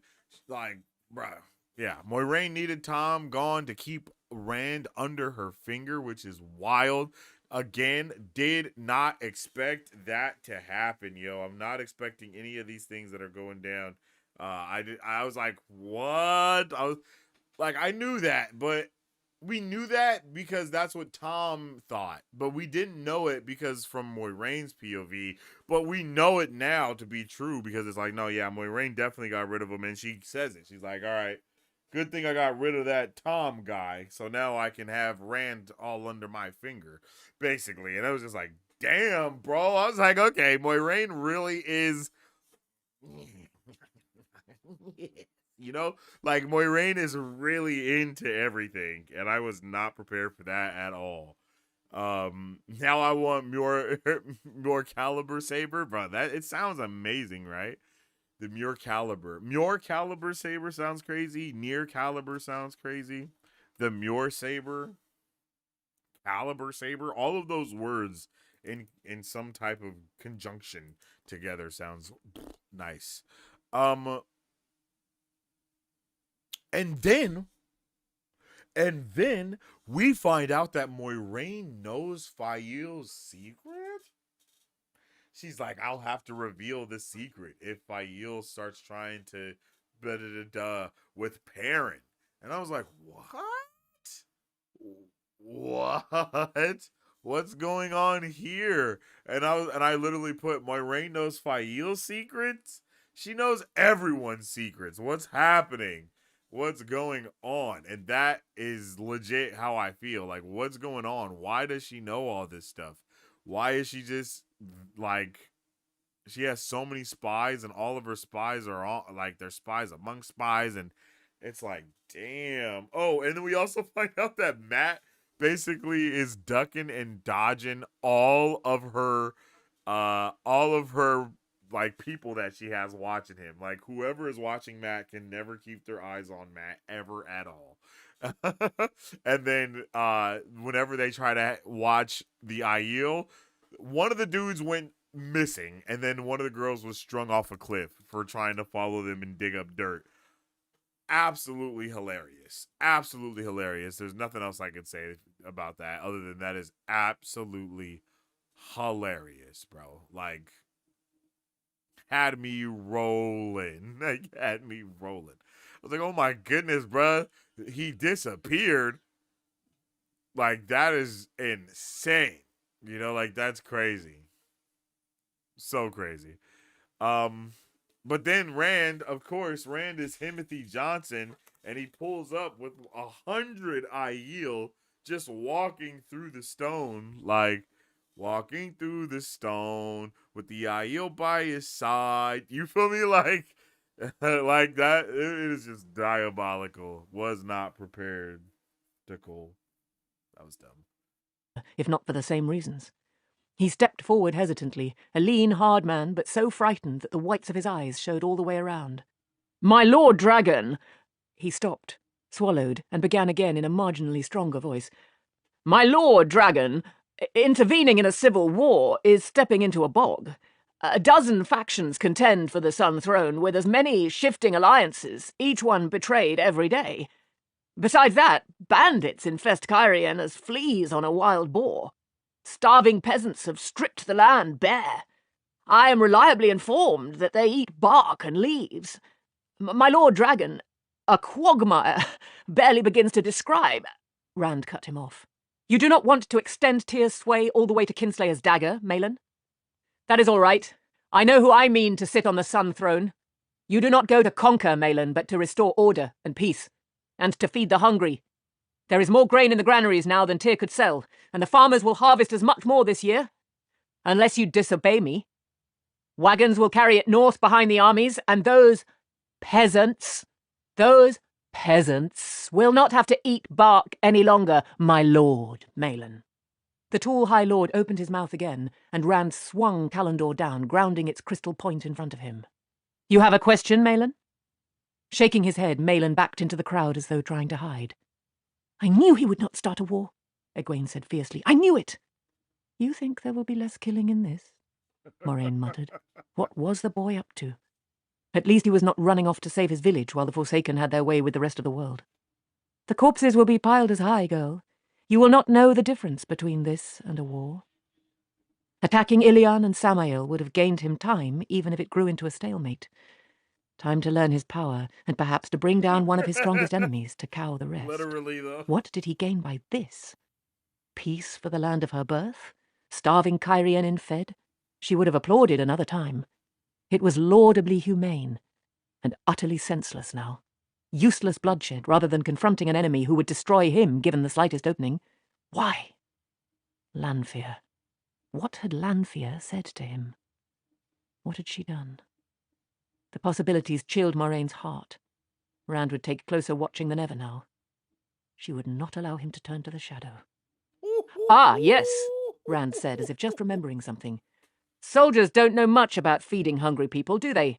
For that, I think a kind woman's heart is needed. My Lady Altama, I regret intruding on your grief, but will you undertake to oversee distributing the food? You will have a nation to feed. And power to gain, Moraine thought. This was his first slip, aside from deciding on Kyrian over Ilion, of course. Altama would certainly return to Tyr on an equal footing with Malin or Gwyam, ready for more plotting. She would have Rand assassinated before that if he was not careful. Perhaps an accident could be arranged in Kyrian. Altama swept a graceful curtsy, spreading her full white skirts, only a touch of her surprise showing. As my Lord Dragon commands, so do I obey. It will please me greatly to serve the Lord Dragon. I was sure it would, Rand said wryly. As much as you love your husband, you'll not want him with you in Kyrian. Conditions will be hard for a sick man. I took the liberty of having him moved to the High Lady Astanda's apartments. She will care for him while you are away and send him to meet you in Kyrian when he is well. Astanda smiled, a tight smile of triumph. Altama's eyes rolled back in her head, and she crumpled in a heap. Moraine shook her head slightly. He truly was harder than he had been. More dangerous. Who is that woman? Egwene started toward the fallen woman, but Moraine put a hand on her arm. I think she was only overcome by emotion. I can recognize it, you see. The ladies attending her. I know who Several of them had clustered around, patting Altama's wrists and passing smelling salts under her nose. She coughed and opened her eyes, and looked ready to faint again when she saw Astanda standing over her. Rand just did something very clever, I think, Egwene said in a flat voice. And very cruel. He has a right to look ashamed. Rand did look it at that, grimacing at the floor stones under his boots. Perhaps he was not as hard as he was trying to be. Not undeserved, however, Moraine observed. The girl showed promise, picking up on what she did not understand, but she still needed to learn to control her emotions, to see what had to be done as well as she saw what she wished could be done. Let us hope he is finished with being clever for today. Very few in the great chamber understood exactly what had happened, only that Altama's fainting had upset the Lord Dragon. A few in the back raised shouts of, "Kyrian shall fall!" But the cry did not take hold. "With you to lead us, my Lord Dragon, we shall conquer the world!" A lumpy-faced young man shouted, half supporting Torian. Estian, Torian's eldest son. The lumpy-faced resemblance was clear, though the father was still mumbling to himself. Jerking his head up, Rand appeared startled. Or perhaps angry. "I will not be with you. I am going away for a time." That certainly brought silence again. Every eye was on him, but his attentions were all on Callandor. The crowd flinched as he lifted the crystal blade before his face. Sweat rolled down his face, much more sweat than before. "The stone held Callandor before I came. The stone should hold it again, until I return." Suddenly the transparent sword blazed in his hands. Whirling it hilt uppermost, he drove it down, into the stone floor. Bluish lightning arced wildly toward the dome above. The stone rumbled loudly, and the stone shook, dancing, heaving screaming people from their feet. Moraine pushed Egwene off of her while tremors still reverberated through the chamber, and scrambled erect. What had he done? And why? Going away? It was the worst of all her nightmares. The Aiel had already regained their feet. Everyone else lay stunned or huddled on hands and knees. Except for Rand. He was on one knee, both hands holding Callandor's hilt, with the blade driven halfway into the floor stones. The sword was clear crystal again. Sweat glistened on his face. He pried his hands away, one finger at a time, held them cupped around the hilt, yet not touching it. For a moment, Moraine thought he was going to take hold of it again. But instead he forced himself to his feet. He did have to force himself. She was certain of it. Look at this while I am gone. His Yeah, voice he was was like, lighter, damn, more the way it bro. had been when she first found him in his village, but no less sure or firm than it had been moments before. Look at the destruction Look at it, Rand just did and with remember this. me. Yeah, Remember, I will come he back for can't it. take this with him because If anyone wants to take he'll my be place, way too OP. all they have to do is pull it out. He has to first He become waggled the a finger god at of the them, grinning world. almost Like that's mischievously. what it seems like. But is going remember on. the Like, price of the failure. ruler of all. Turning on his heel, he marched out of the chamber, the Aiel falling in behind him. Staring at the sword rising out of the floor of the heart, the Tyrans got to their feet more slowly. Most looked ready to run, but too frightened to. Oh, oh. Cooking, man. Cooking. Absolutely cooking, you guys. Like I can't stress it enough. It's impeccable. It's impeccable. It's impeccable. It's impeccable. It just makes me so happy. Like everything about this makes me so happy, yo. Okay, first and foremost, leaving Calendar, leaving Calendar guys to be too stupid. Cassian Andor, it has to be correct. Like I can't believe he's doing this. Like when I watch stuff, I'm in it from the characters' perspectives fully. You know what I mean? Like so, I'm like, bro, Rand is tripping because of course he's tripping. I mean, he's going through it right now, but I also understand it in a way because he has a ton of stuff that he's about to do after this, and I don't know. I feel like he was maybe a little scared about doing some of those things, like doing some of those things for real.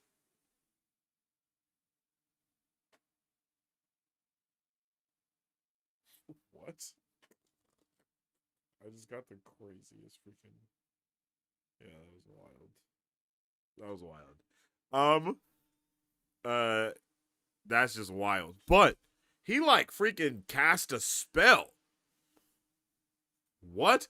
Bro cast a spell on Calendar as well, so no one could come through and grab it other than him.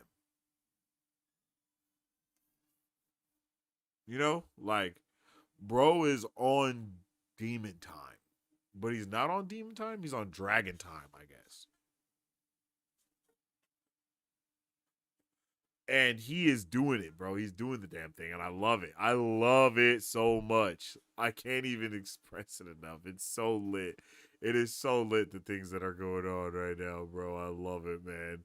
And the fact that like lightning was arcing off of the sword as he's like, ah, you know what I mean? And then Muir Caliber Saber is just freaking like radiating with light and justice. Like, let's go. Let's freaking go.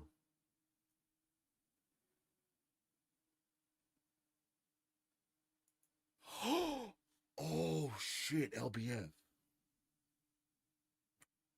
I forgot about that. Remember, he did just have that incident with reanimating that small child. Might be best to learn a bit more before playing with the nukes. That's a really good point, though, because he doesn't even know how to channel yet, and he's like, "Bro, I'm about to use this powerful ass thing," and he basically accidentally made like a zombie. Like that's crazy. Craziest thing is every time Rand channels, he gets more tainted. Using Calendar might just increase that timeline. I was thinking about that as well as the thing that he's about to do next. You know what I mean? Like using the one power is also a detriment to what he can do. And I think I was thinking about that when I thought about it earlier that we're only in book 4. I was like, bruh, Rand is doing so many amazing feats right now, and he's doing so much amazing stuff. I'm a little nervous as to if he stays the good guy, and if him being was he actually ever the good guy? Even like the more I read this story, the more I'm like, Attack on Titan? You know what I mean? Like, that's the way. Like, is Rand Aaron and not Darth Vader? So it's like he's the bad guy, but he's the good guy because the world has to come to it. Like, the world literally has to come to an end for it to be. I don't know, bro. I don't know, bro. Because if that's where we're going legit with this, and then Rand like loses it at some point or whatever, and it's like you're supposed to destroy the Sith, not join them. And then it's like he does all of that. If that's the direction that we're going, but then bro, I don't even know. I don't even know.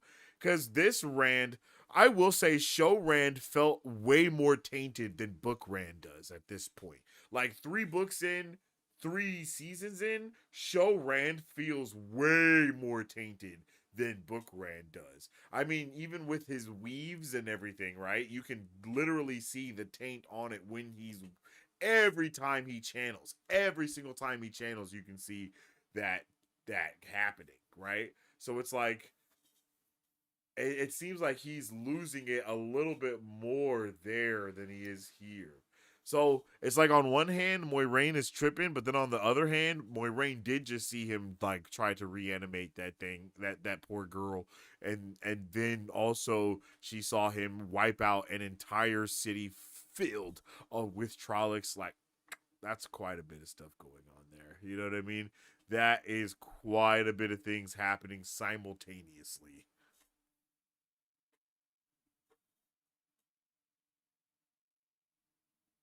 Oh, give me that one. It's definitely an interesting story that bucks the tropes when the prophesied savior of the world is also getting more and more corrupted as the story goes. See, I'd say book 3, Rand blowing up dogs, was more tainted than show Rand. Rand blowing up dogs? He did do that, didn't he? Nah, Rand was tripping in the last book. He was tripping. I kind of forgot how much Rand was tripping in the last book. He was tripping in book 3. He did some questionable things. That's when he was like off on his own and like doing shit that he shouldn't have been doing. And then every city in his wake that he went to started going, like, also got tainted. For lack of better words, it got tainted as he walked through the city. It was like, that was insane. I will say that. That was insane. That was definitely not something that I was ready for. Yeah. He made the dead bodies bow to him. He was definitely set tripping in the last book. I forgot about that. Why did I forget about that? But it was so, like, yeah, he was making dead bodies bow to him was definitely crazy.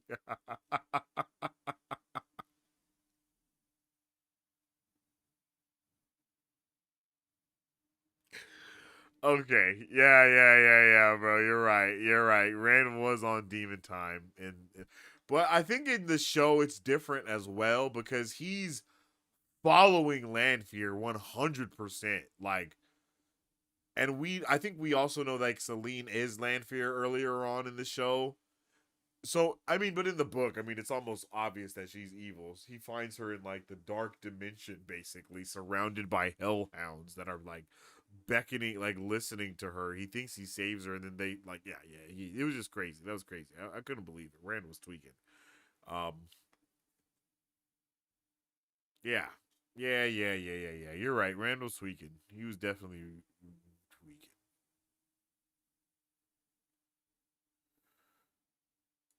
RJ had to scale had to scale the whoa. RJ had to scale back the taint a little because he knew the series would go longer. That makes sense too. He's like, bro, okay, hold on. At the rate of consumption, bro is gonna be murdering people by book 7 if I don't chill this out right now. I feel that. You definitely come across those things where it's like, oh, wait a minute. I made this character too awesome. Let me reel him back. Let me shoot him in the knee real quick and make him have to, repair that knee injury for the next for the next couple of months while he's also learning all this stuff. So he can't just go crazy. And every time he fights, oh, that damn knee. You know what I mean? Let me give him this little Achilles heel real quick. I feel that. W chapter though, loved it, and I love what happens next even more. So, yeah, yo, these first 3 chapters of this section were wait, is that the first 3 chapters? Yeah, right? 20 and 21. Yeah. Those first 3 chapters of this segment were really good. I was ready. Like I was already sold. I was so ready to go. But then when we start finding out more of what happens in the next chapter, I was like, "Oh, hold on." And I'm not going to lie, I think I might have just been tripping because I 100% forgot Rand was on demon time like that. So this whole time I've been on his side. I've been like, yeah, Rand, let's go. Like, woohoo. But then and now I'm like starting to remember all of the bad things that he has done along the way. And it's like, yeah, those are pretty bad things that he's done along the way. And then again, it was right here in this chapter where I was like, okay, we have 10 books left. What is about to happen, you know? Because damn, we are literally we're instant transmissioning all over the place. Whew. All right.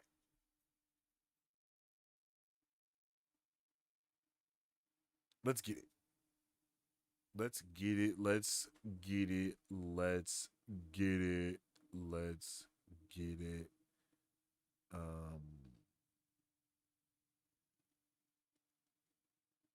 Okay, yeah. We're about to get into the next chapter here right now. But right before we do, I don't know if y'all know, but I be making music and things. I'm just trying to go beyond infinity, to infinity and beyond. Blasting off to another galaxy. Does anybody wanna come along? Blasting off to another galaxy, to infinity and beyond. I'm just trying to go beyond infinity. Does anybody wanna come along? I'm just trying to go beyond infinity, to infinity and beyond. Blasting off to another galaxy. Does anybody wanna come along? My anxieties through the ceiling. Sometimes I'm in my feelings. Just play the cards they're dealing. You can have my heart, don't steal it. My anxiety gets the best of me. What's the recipe? Is it Hennessy and weed? Is it Zanny so I can sleep? Is it leaving what's left? It takes all of me to give my all to you, the way you want me to. But I still try, cause I ain't trying to waste no time when tomorrow can be gone. I'm up all night trying to write a love song to you. Yeah, it's true. You got me trying to do right, cause I do bad on my own. That's why I never knew what really made a house a home. But it's you. Once upon a time is a hard thing to come by. It's a hard thing to come by. Your heart and my mind are a hard thing to combine. They're a hard thing to go on. Wish upon a star. Wish upon that no matter where you are, no matter where you'll find love. No matter where you'll find me. No matter where. My thoughts get intrusive. It got me smoking just to ease the pain. Get lost in the music and let the beat flow through your veins. I'm young, gifted and foolish, cause I ain't worried about a fucking thing. When you have it, you can lose it, and that shit ain't gon' never change. And that shit ain't gon' never, and that shit ain't gon' never change. And that shit ain't gon' never. Make sure y'all go and check out all my music. Just type in my name, Sensei Finito, on SoundCloud. Not SoundCloud, what? On Spotify, Apple Music, wherever you get your music. I got some more music coming soon. Just made a rock song, actually. It was pretty dope. I made a rock song, was doing the little screamo thing a little bit here and there. I want to fix it up a little bit, but I might be releasing that. Maybe not. Who knows? But I've been making a ton of music. Gonna be making some more music soon.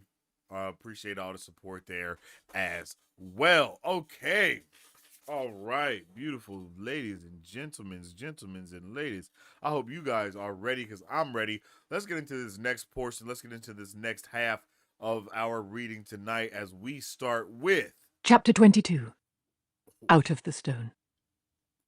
bruh, out of the stone and into the portal, because that's where we're going in this chapter. I was not ready. First and foremost, this is also a Rand POV chapter. I love Rand, yo. I love Rand, even if he does become evil, which I kind of hope is happening, but not hope it's happening as well. I don't know. I'm down for Rand. Rand is a character that I like a lot. I've already let you guys know, and I like Rand when he's like whooping ass.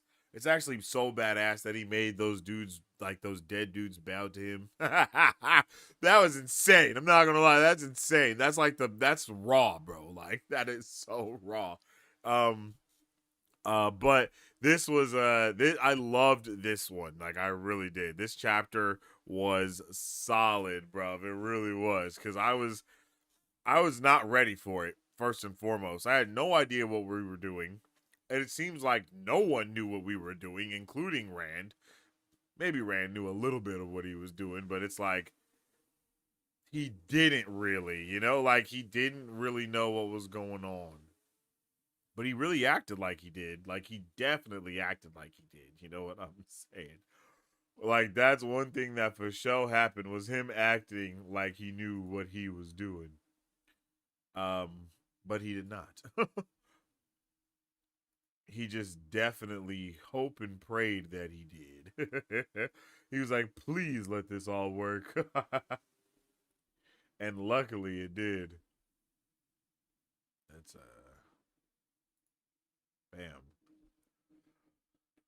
And yeah, that's hilarious. So they're all leaving. They're trying to figure out what's going on. Everyone's kind of like tripping out about where they're going and what they're doing, and of course, Moiraine is also kind of tripping out. And then they're all talking to Rand about one thing or another for one reason or another. And they're kind of just going, oh, they're all riding, and the Aiel are following on foot. It's going down. Then Rand has Ruark look ahead for the portal stone, because he tells them like, all right, y'all, like this is what we're doing, Oh, we also find out that Rand let the Aiel take stuff because according to their law, they're allowed to take things of wherever they go. Not wherever they go, but whenever they like, win a battle or something at a place. Bruh, they take some stuff with them, and stuff with them they took. You feel me? And I thought it was hilarious that Egwene was like, oh, no one is, Evian wouldn't do that. And then Rand is like, what? I'm pretty sure I heard a whole bunch of clanging and stuff in her bag, actually. And then she turns around, and then she kind of sees her like with something, or like with a bowl, or with something, like, and I thought that was really funny. And then also when we go on, later, it's boom. She has like a bag that she tries to like escape with before they allow her to, and I thought that was also hilarious. Oh, bruh. I was just not ready for that. And then we find out that, and then we have these portal stones. Again, like, the portal stones are crazy. And I'm like, what? I literally could not believe that he was going to use the portal stone. I was like, there are 100 people. That was literally my reaction to Rand's decision. I was like, there's 100 people. Like, what are we doing here? What are we even doing here? But Rand was, he was very adamant about what he was doing. He was like, no. I got this, bro. Don't even worry about it. Don't worry about it. Don't worry about me, because this is what's going to be going down. Stone would do that. Instead of answering, the Aiel woman squatted easily with her short spears across her knees. You have treated Elaine badly. I would not care, but Elaine is near sister to Egwene, who is my friend. Yet Egwene likes you still, so for her sake I will try. I forgot this happened. Still searching the thick column, he shook his head. Elaine, again. Sometimes he thought women all belonged to a guild, the way craftsmen in cities did. Put a foot wrong with one, and the next 10 you met knew of it and disapproved. His fingers stopped, returned to the bit he had just examined. It was weathered almost beyond making out, but he was sure it was the wavy lines. They represented a portal stone on Toman Head, not in the waist, but they located what had been the base of the thing when it stood upright. Symbols at the top represented worlds, those at the bottom, portal stones. With a symbol from the top and one from the bottom, he could supposedly travel to a given portal stone in a given world. With just one from the bottom, he knew he could reach a portal stone in this world. The portal stone near Ruidian, for instance. If he knew the symbol for it. Now was when he needed luck, needed that Taviran tugging at chance to favour him. A hand reached over his shoulder, and Ruach said in a reluctant voice, "These two are used for Ruidian in old writings. Long ago, even the name was not written." He traced 2 triangles, each surrounding what appeared to be forked lightnings, one pointing left, one right. "Do you know what this is?" Rand asked. The Aielman looked away. "Burn me, Ruach, I have to know. I know you don't want to talk of it, but you have to tell me." "Tell me, Ruach. Have you ever seen its like before?" The other man took a deep breath before answering. "I have seen its like." Each word came as if dragged. "When a man goes to Ruidian, wise ones and clansmen wait on the slopes of Chayandaya near a stone like this." Avienda stood up and walked away stiffly. Ruach glanced after her, frowning. "I know no more of it, Rand al'Thor. May I never know shade if I do." Rand traced the unreadable script surrounding the triangles. Which one? Only one would take him where he wanted to go. The second fifth. might land him on the other side of the world, The fifth. or the bottom of the ocean. The rest of the Aiel had gathered at the foot of the hill with their pack mules. Moraine and the others dismounted and climbed the easy slope, leading their horses. Matt had Jayardian as well as his own brown gelding, keeping the stallion well away from Lan's Mandarb. The 2 stallions eyed one another fiercely now that they had no riders. "You What truly was don't that know what about? you were doing, do you?" What was up with the horses mugging each other? Could anybody tell me what was going on there? I was like, what?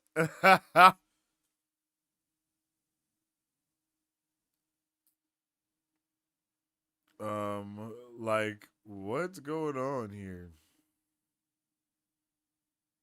Egwene protested. "Moraine, stop him. We can ride to Ruidian. Why are you letting him go on with this? Why don't you say something? What would you suggest I do?" The Aes Sedai said dryly. "I can hardly drag him away by his ear.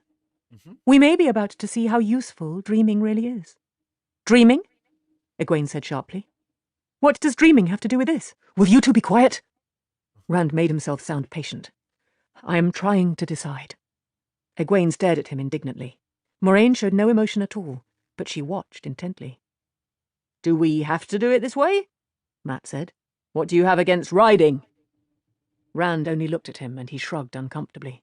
"Oh, burn me. If you're trying to decide—" Taking both horses' reins in one hand, he dug a coin from his pocket, a gold Tarvalon mark, and sighed. "It would be the same coin, wouldn't it?" He rolled the coin across the backs of his fingers. "I'm lucky sometimes, Rand. Let my luck choose. Head, the one that points to your right. Flame, the other. What do you say?" Go for luck, "This yo. is the most ridiculous—" Egwene began, but Moraine silenced her with a touch on the arm. Rand nodded. "Why not?" Egwene muttered something. All he caught were men and boys, but it did not sound a compliment. The coin spun into the air off Matt's thumb, gleaming dully in the sun. At its peak, Matt snatched it back and slapped it down on the back of his other hand, then hesitated. "It's a bloody thing to be trusting to the toss of a coin, Rand." Rand laid his palm on one of the symbols without looking. "This one," he said. "You chose this one." Matt peeked at the coin and blinked. "You're right. How did you know?" "It has to work for me sooner or later." None of them understood. He could see that, but it did not matter. Lifting his hand, he looked at what he and Matt had picked.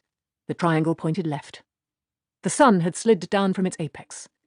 He had to do this right. A mistake, and they could lose time, not gain it. That had to be the worst outcome. It had to be. Standing, he dug into his pouch and pulled out the small, hard object. A carving of shiny dark green stone that fit easily into his hand, a round-faced, round-bodied man sitting cross-legged with a sword across his knees. He rubbed a thumb over the figure's bald head. "Gather everyone close. Everyone. Ruark, have them bring those pack animals up here. Everyone has to be as close to me as possible. Why? The Aielman asked. We're going to Ruidian. Rand bounced the carving on his palm and bent to pat the portal stone. To Ruidian.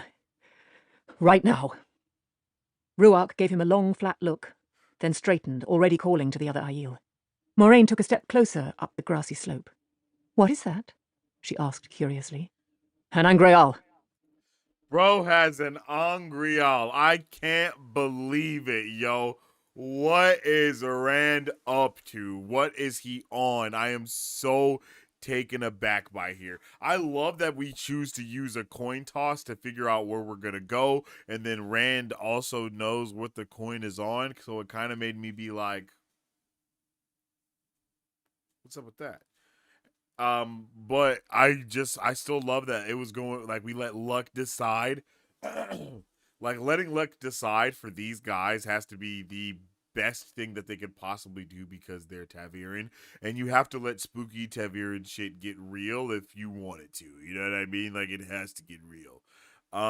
So it's wild that bro has an Angreal, and then it's also wild that Lanfear actually had taught him a lot of the stuff that he knows. Like, that was something that also took me aback, because I completely forgot that he does that. You know what I mean? That he was chilling with Selene. Like, him and Selene was locked in for a while there. Like, they were friends. She taught him how to do stuff, told him some things, and then even as Lanfear, she came back and still was talking to him and showing him some things. So love that. You know what I mean? Love that, you know, because I really do like any of the characters that learn dark and light from an evil person and a good person, or learn how to do one thing from both an evil and a good person. I feel like that it just works so well for storytelling, and it works very well for characters, because they, even though they learned the darkness, they still chose the light. And something about that hits a little harder than choosing the light when it's like kind of all you know. You know what I mean? Like, so like Ezra, right? Ezra, Darth Maul, and Kane and Jarrus, like, having those three characters have that mentor trainee type of vibe. Oh, bro, it's just perfect. And you know, it's kind of like that here with Rand in a way, where it's like Rand, Moiraine, and Lanfear. And Lanfear is kind of pushing him one way, and then Moiraine is pushing him another, and then he on his own is forced to decide and choose what he does. But he is also being tainted, so that's what also makes it even double cool, quadruple cool, because while he's learning both dark and light, he's also being tainted heavily by the dark while still trying to choose the light. And the more he chooses the light and tries to do good, the more the dark takes over. That's a beautiful, you know, that's just beautiful. That's beautiful. I love it. I love that. You know, I absolutely love it. Moraine any more than he would tell her of the woman's offer of help. The Aes Sedai had taken the news of Lanfear's appearance too calmly, even for her. Very And true. she had that weighing look in her eyes, as if she had him on balance scales in her mind. Take care, Randall Thor, she said in that icy, musical voice. Any Taviran shapes the pattern to one degree or another, but a Taviran such as you might rip the age lace for all of time. He wished he knew what she was thinking. He wished he knew what she was planning. The Aiel climbed the hill with their pack mules, covering the slope as they crowded close around him and the portal stone, crowding in shoulder to shoulder on everyone but Moraine and Egwene. Those two they left a little space. Ruark nodded at him, as if saying, "It is done. It is in your hands now." Hefting the shiny green Angreal, he thought of telling the Aiel to leave the animals, but there was the question of whether they would, and he wanted to arrive with all of them, with all feeling he had done well by them. Goodwill might be in short supply in the waste. They watched him with imperturbable faces. Some had veiled themselves, though. Mat, nervously rolling that Tarvalon mark across the backs of his fingers over and over, and Egwene, sweat beading on her face, were the only ones who seemed anxious. There was no point in waiting any longer. He had to move faster than anyone thought he could. He wrapped himself in the void and reached out for the true source, that sickly, flickering light that was always there, just over his shoulder. The power filled him. Breath of life. Wind to uproot oaks, summer wind sweetened with flowers, foul waftings from a midden heap. Floating in emptiness, he fixed the lightning-laced triangle before him and reached through the angry owl, drew deeply at the raging torrent of Sidene. He had to carry them all. It had to work. Holding that symbol, he pulled at the one power, pulled it into him until he was sure he would burst. Pulled more. More. The world seemed to wink out of existence.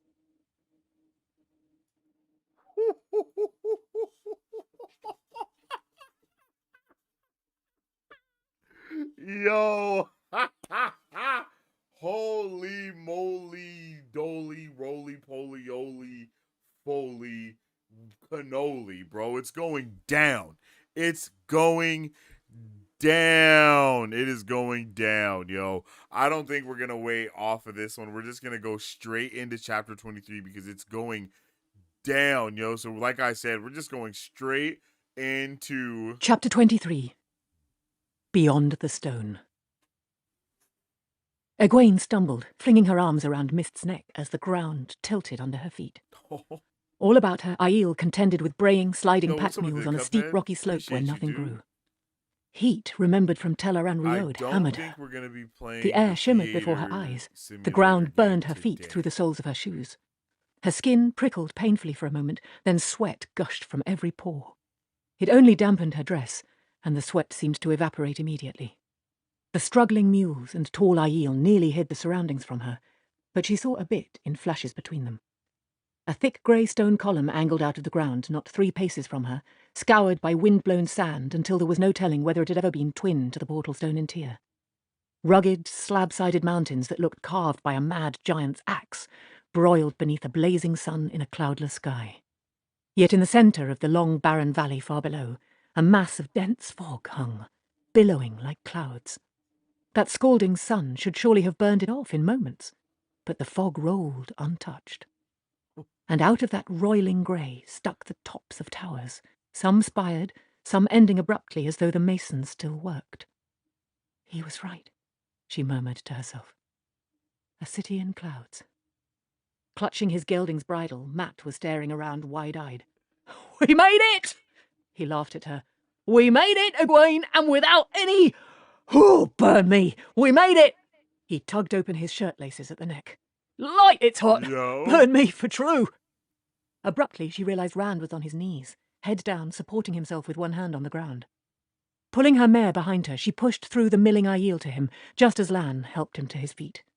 Moraine was already there, studying Rand with apparent calm, and the slight tightness at the corners of her mouth that meant she would like to box his ears. "I did it," Rand panted, looking around. The warder was all that was holding him upright. His face was drained and drawn, like a man on his deathbed. Let's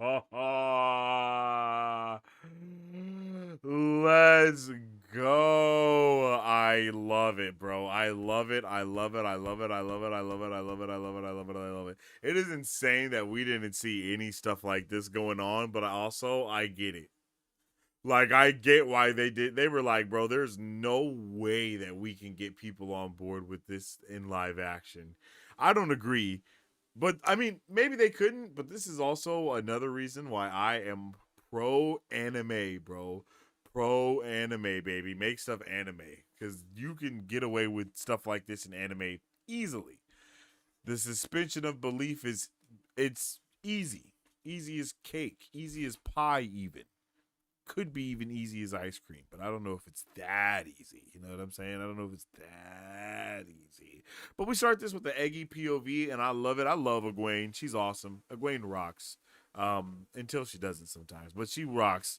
And I think it's hilarious because not only do they make it, everyone makes it, and the pack mules and all of this stuff and things, they are all there. All of them. And then Egwene at one point is like, why is everyone staring at us? Egwene, y'all just teleported across the world, basically. And you talking about why are they staring at us? They know 100 people were not just in that spot. Like, that is not a question. It's not like, I wonder if those 100 people were just there or not. Like, no, bro. Like, they know y'all were not just there. And then, boom, they're there. Like, they're there out of nowhere. Come on, that is insane. Yo, bro, I want some banana bread. I hella want some banana bread. Why would you bring that up? I really want banana bread now. Damn. I'm about to tell Remy I want some banana bread. I'm going to say, banana bread, make it happen. She going to be like, who are you talking to?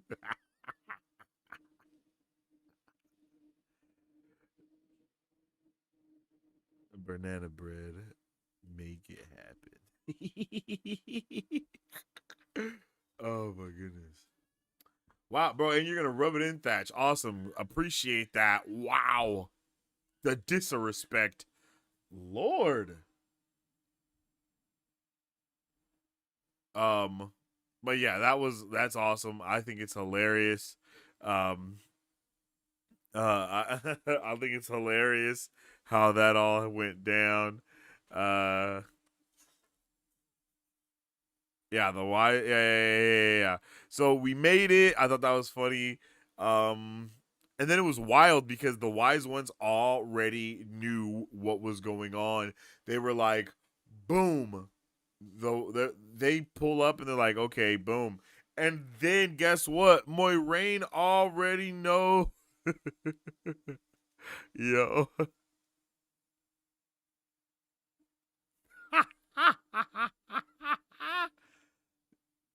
Yeah. I said banana bread, make it happen. Oh, you guys can't see that. You can't see that, huh? Ah, you can't see that. It's okay. She just sent a funny reaction. That was funny.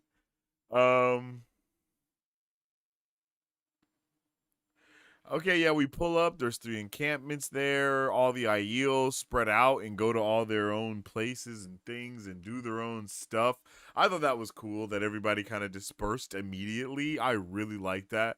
Why wouldn't they, right? Like, we've been told this entire time that everybody has only been together out of this water treaty. And out of this water treaty thing, and that's kind of the only reason everybody was chill.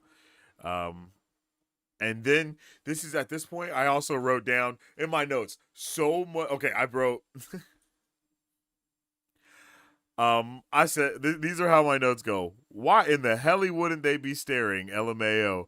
Oh shit, the wise ones already knew what was going on. Laughing my ass off. Moiraine knows so much. So much shit is going on. Lan has fought Aiel. Who the fuck is this dude? And I think that is a very proper transition of how things just go and swing, like as you're reading the book, you know what I mean? Like, it's just things are happening. You're like, oh my god, like what? Oh my goodness, what's happening here? What's going on over there? Oh my god, Lan is like, we just find out more about Lan? And I love that we're finding out, like, getting all this kind of information about Lan right after he just professed his love to Nynaeve. Love that. I actually love that. I think that's super dope. And all of the things that we have heard about, a lot of the things that we've heard about Lan have also been like secondhand so far. You know what I mean? So that's interesting in its own right. So I appreciate that.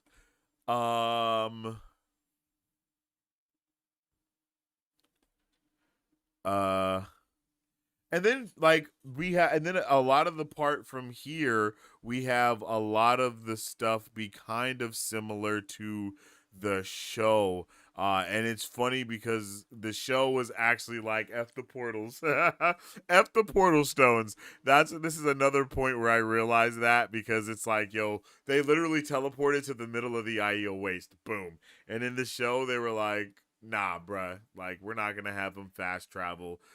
We gotta have them like journey to the center of the earth type of thing. Um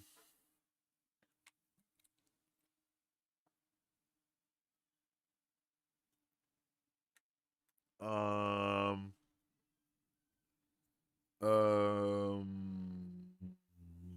oh, and then we also find out that the letter that Moiraine got held way more information than we thought it did. Like way more information than we thought it did. And that was crazy. That was insane. You know what I mean? I just was not prepared. I was not prepared. Um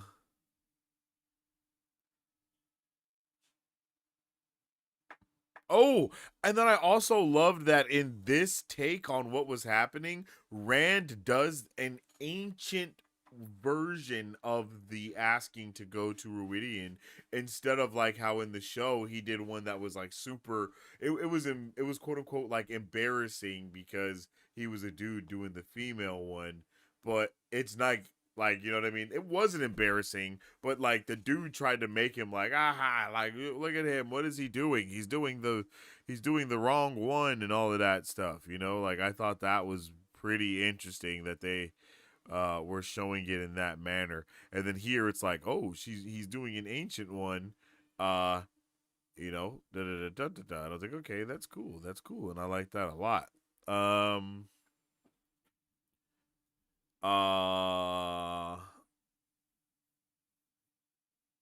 Oh, they also channel for Cooladine because as soon as they start pulling up and all this stuff is going on, guess who is immediately tripping? Cooladine, bruh. He is not having any of it. He's like, are you kidding me, bro? You're telling me that y'all are going to let this dude pull up and just start doing this? Like, these people aren't even supposed to be here, let alone is he supposed to be doing our rituals. He's like, yo, straight up, this is sacrilege. That is right. You feel me? You feel me? I know you understand. I know you understand where I'm coming from with this one, yo. I know you know. But here we also find out that wait, where are we at? Oh, yeah, we also find out that Matt is going into Ruidian instead of Moraine. Well, at least that's what I thought at first, right? I'm just going off of how my notes are. That's, you know, because I read off my notes and how I wrote them when I was reading it, and that's the order that we go in. So at this time, I'm like, oh shit, it's Matt and not Moraine that's going into Ruidian. I was like, oh my god, this is crazy. And then it was also Matt that had all the daggers, which was double crazy. And then we also find out that Lan is Ayan, I think it's Ayan Alain.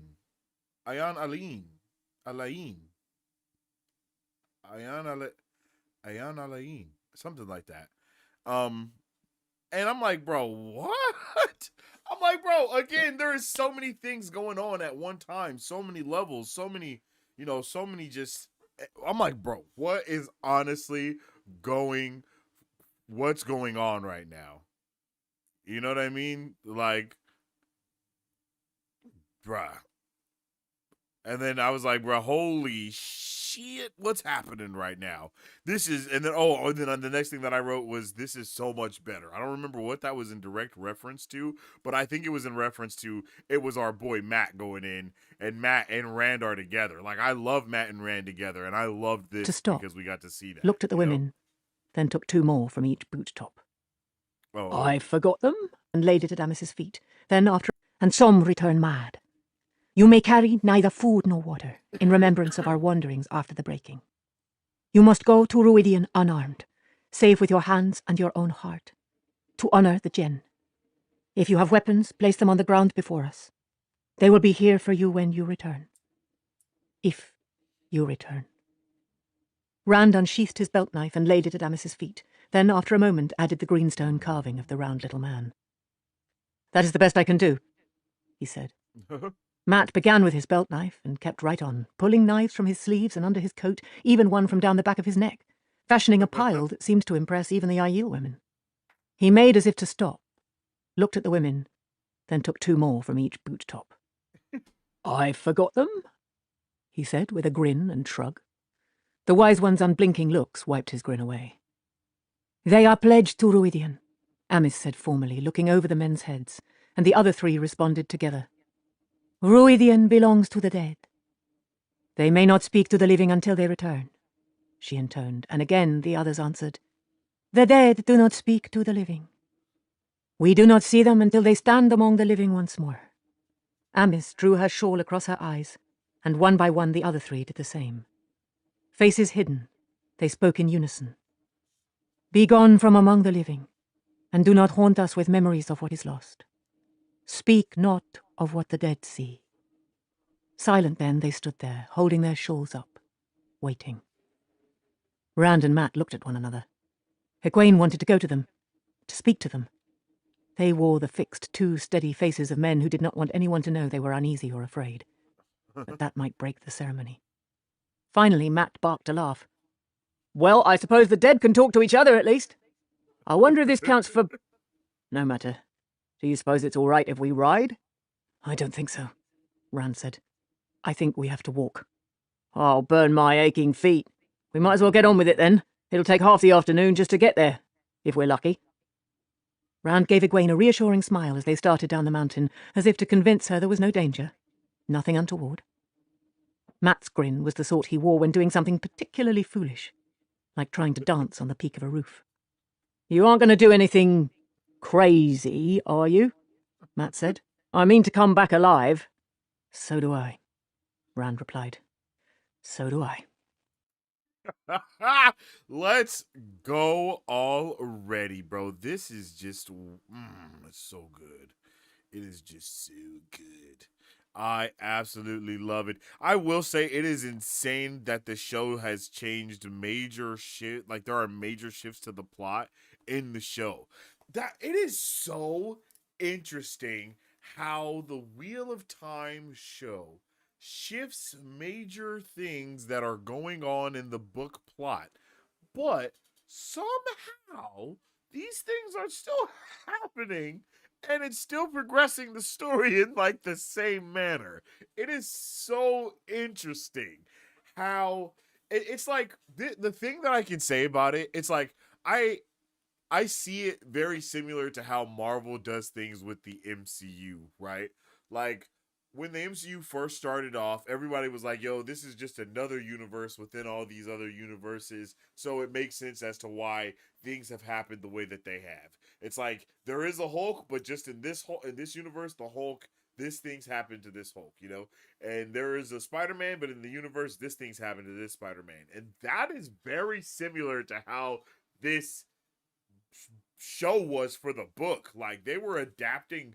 Like there's so many things going on in this story at any given time, and they actually did really wrap every single thing into the show and even gave us a little bit more, because like Ishmael is an entire character with a whole plot that talks and does stuff, and I feel like we don't really see Ishi like that in the book. Like I think we see Ishi, but we don't like see Ishi as much as we see Ishi in the show. Like we see Ishi a lot. Like he is in there in every person's dream, and we see it very blatantly and all these things, and then he's also in real life doing things, and he's also working with, like, he has like that dark friend associate meeting, and we see him doing things there, and then he's talking to the Shan-Chan. Like it is so interesting how things are so different but so same, like same but different in so many good ways and so many bad ways. Like, and it's really like beautiful, bro. I really love it, bro. Like I really love it, bro. It's insane. It's insane. I enjoy like Ishi's character in the show. To me, I like him way more than I like book Ishi, right? Like in the book he's like, yes, exactly. Ishi in the book is way more evil villain stereotype. Yeah, like he is. But in the show, he was like so complex and all these things were going on. They did him a little dirty when he died at the end. You know what I mean? When he just, well, whatever happened, you know? but still, like, he was very interesting the entire time. Like, he was on the screen, like, even when we didn't know who he was and he didn't have a face, and then his was just eyes. And then we saw the whole thing go into his face when he got shot with the arrow in the eye. Like, all of that was amazing buildup for his character and to see who he became. Like, all of that was crazy. But then in the same breath, it's like these characters are also mad different. Like, Perrin has been on his own as a wolf brother for a while, and in the show, I think Elias was with him for a while as well. It's like, I don't know, man. Things are just different, but so same, and I like it. That's kind of my point as well. It's interesting because I like it because it is a different turning of the wheel. Yeah, it's the turning of the wheel. Each time the wheel turns, all 7 ages come and pass. And from an overview, everything looks the same. But when you start drilling down, it looks more and more different. Yeah, and I feel like that is really apparent. I feel like that's very apparent. And I would have been very interested to see where that would have went. It sucks that we don't get to see that. But still, it would have been really interesting to see where that would have gone. After they go into they start going into Ruidian and doing all their things, they start talking about the one man, whatever they call him, and Ali, and there's no way I could figure out how to pronounce that just off of reading AAN apostrophe ALLEIN. Hey, I'm not gonna lie, bro was cooking with the names though. Like when you hear her say it, it sounds really cool, but I don't know what the hell it is though. I love it. The man who is an entire nation. Like, I love that. Absolutely cooking, yo. Absolutely cooking with the names there. Everything they were cooking with that. I love it. We got on Aline.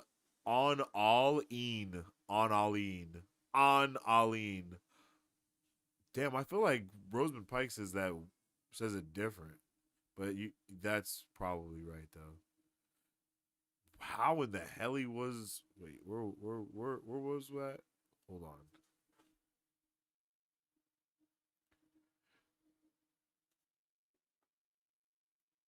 I feel like when I heard but it's probably that accent that she has too. He said with a grin and shrug. Amice drew her shawl across her eyes, and one by one the other 3 did the same. Faces hidden. Okay. But that might break the ceremony. As if to convince her there was no danger, nothing untoward.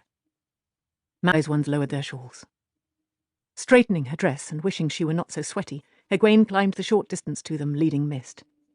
Amice? I am Egwene Alvia. You said I should... Amice cut her off with a raised hand and looked to where Lan was leading Mandab and Pips and Jayardian, behind Moraine and Aldib. This is women's business now, Annaline. You must stand aside. Annaline. Go to the tents. Ruark will offer you water and shade. Lan waited for Moraine's slight nod before bowing and walking off in the direction Ruark had gone. The shifting cloak hanging down his back sometimes gave him the appearance of a disembodied head and arms floating across the ground ahead of the 3 horses. We didn't get the shifting cloak either. Why do you call him that? Moraine asked when he was out of earshot. One man? Do you know him? We know of him, Aes Sedai. Amice made the title sound an address between equals. The last of the Malchiari. The man who will not give up his war against the Shadow, though his nation is long destroyed by it. There is much honor in him. I knew from the dream that if you came, it was almost certain Annaline would as well. But I did not know he obeyed you. He is my warder, Moraine said simply. Egwene thought the Aes Sedai was troubled, despite her tone, and she knew why. Almost certain Lan would come with Moraine. Yeah, I forgot followed. about that. She was like, why did you say if? Why did you say if? I love that Moiraine picked up on that. Like, I love how Moiraine picks up on everything and literally leaves no stone unturned. I love that. It just works so well. She be tripping, but it works in her favor a lot of the time. Yeah. I wish we got that shifting cloak because fire. We already know that he's the last of the Mohicans, so that doesn't really matter. Well, it matters, but I mean, we know that already. It's not new information, is really what I meant.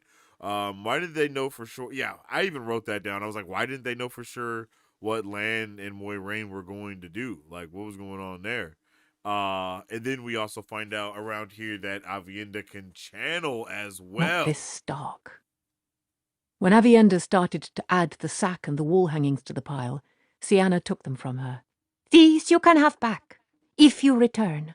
If not, they will go to your family for remembrance. Avienda nodded. She did not seem afraid. Reluctant, angry, even sullen, but not afraid. In Ruidian, Amis said, you will find 3 rings arranged so.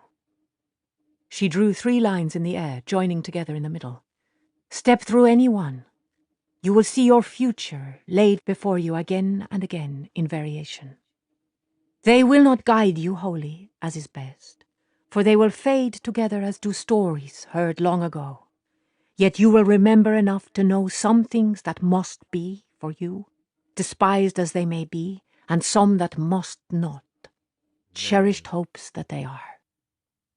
This is the beginning of being called wise. Some women never return from the rings. Perhaps they could not face the future. Some who survive the rings do not survive their second trip to Ruidian, to the heart. You are not giving up a hard and dangerous life for a softer, but for a harder and more dangerous. A Te Angreal. Amis was describing a Te Angreal. What kind of place was this Ruidian? Egwene found herself wanting to go down there herself to find out. That was foolish.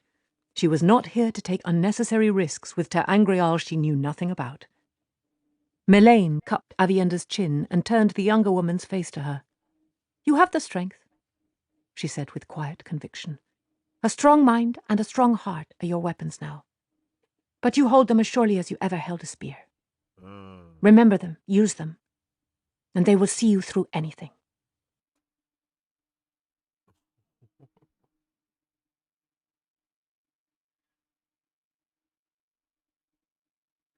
Absolutely fire, bro.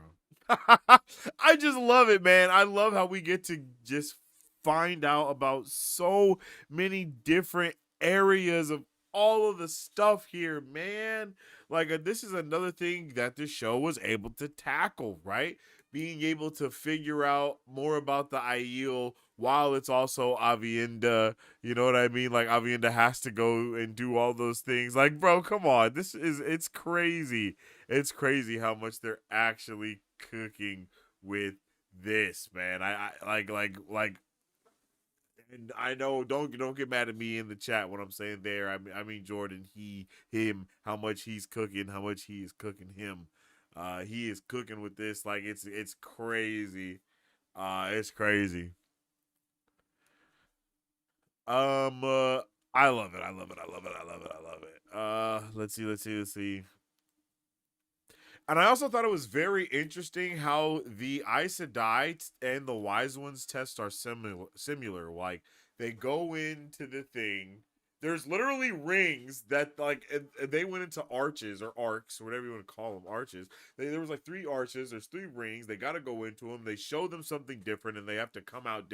Like, it is damn near the same exact thing. Like, the way everything just echoes throughout the world in different ways is so beautiful, right?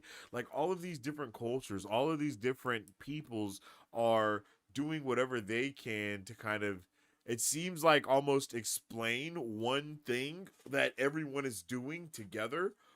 And through that explanation, they are also able to wield it in a different way. And I think that actually goes really, like, in hand with what was said earlier about how tied the culture and the prophecies are to each other.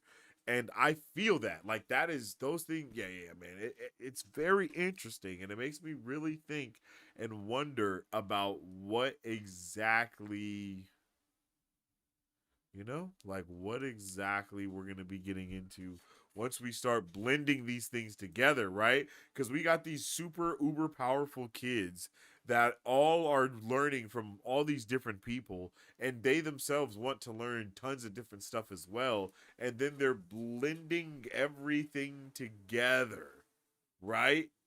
Like, wow, absolutely crazy. Absolutely crazy, bro. Like, just absolutely crazy. I love it. I friggin' love it.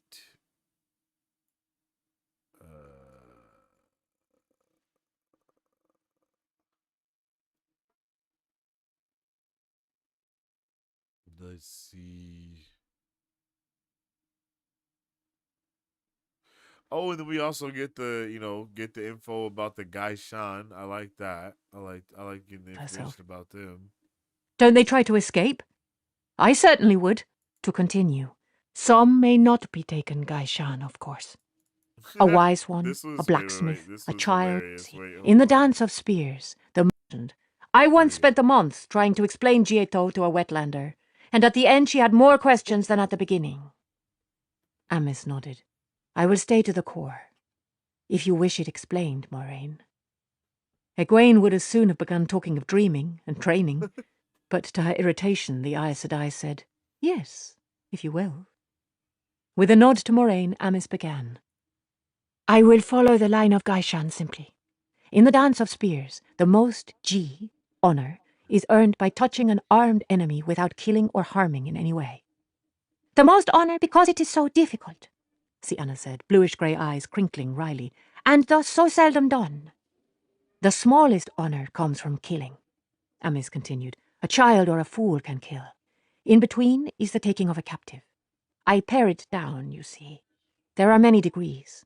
Gaishan are captives taken so, though a warrior who has been touched may sometimes demand to be taken Gaishan to reduce his enemy's honor and his own loss. Bro said, Maidens of "Don't the spear worry, and we stone won't dogs quiz you especially yet are known on for this, Gito." Sienna put in, bringing a sharp look from Amos. Do I tell this, or do But you? there To definitely will continue, be a quiz. some may not be taken Gaishan, of course. That's A wise one, a crazy. blacksmith, a child, a woman with child, or one who has a child under the age of 10. A Gaishan has to his or her captor. For Gaishan, this is to serve 1 year and a day, obeying humbly, touching no weapon, doing no violence. Egwene was interested in spite of herself. Don't they try to escape? I certainly would. I'll never let anyone make me a prisoner again. The wise ones looked shocked. It has happened, Sienna said stiffly, but there is no honor in it. A Gaishan who ran away would be returned by his or her sept to begin the year and a day anew. The loss of honor is so great that a first brother or first sister might go as Gaishan as well to discharge the sept's toll. More than one if they feel the loss of chi is great. Moraine seemed to be taking it all in calmly, sipping her water, but it was all Egwene could do not to shake her head. The Aiel were insane. That was all there was to it. It got worse. Some Gaishan now make an arrogance of humbleness, Melaine said disapprovingly. They think they earn honor by it, taking obedience and meekness to the point of mockery.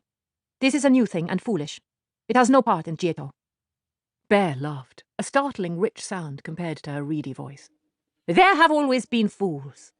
When I was a girl, and the Sha'arad and the Tomenel were stealing each other's cattle and goats every night, Chenda, the roof mistress of Mainde Cut, was pushed aside by a young Hydo water seeker during a raid. She came to Bent Valley and demanded the boy make her Gaishan. She would not allow him to gain the honor of having touched her because she had a carving knife in her hands when he did. A carving knife. It was a weapon, she claimed, as if she were a maiden. The boy had no choice but to do as she demanded, for all the laughter when he did. One does not send the roof mistress barefoot back to her hold. Before the year and a day was done, the Hydosept and the Gendasept exchanged spears, and the boy soon found himself married to Genda's eldest daughter, with his second mother still Gaishan to him. He tried to give her to his wife as part of his bride gift, and both women claimed he was trying to rob them of honor. He nearly had to take his own wife as Gaishan. It came close to raiding between Hydo and Genda again before the toll was discharged. The Aiel women almost fell over laughing, Amice and Melaine wiping their eyes.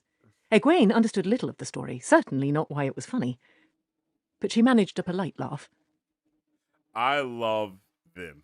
I love them. I love the way they like started like talk, like kind of gossiping and stuff. Like that's funny. Like that is funny. Before I ever reached there. You said a great many things, some of which have proven true, I love including that yo. I must, meet you here today.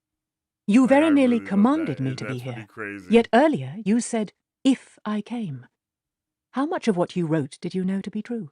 Amis sighed and set aside her cup of wine, but it was Bear who spoke. Much is uncertain, even to a dreamwalker. Amis and Melaine are the best of us, and even they do not see all that is, or all that can be. The present is much clearer than the future, even in Teleran Riod, the sun-haired wise one said. What is happening or beginning is more easily seen than what will happen or may. We did not see Egwene or Matt Cawthon at all. It was no more than an even chance that the young man who calls himself Randall Thor would come. If he did not, it was certain that he would die, and the Aiel too. Yet he has come, and if he survives Ruidian, some of the Aiel at least will survive. This we know. If you had not come, he would have died.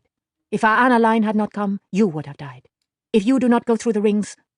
She cut off as if she had bitten her tongue. Egwene leaned forward intently.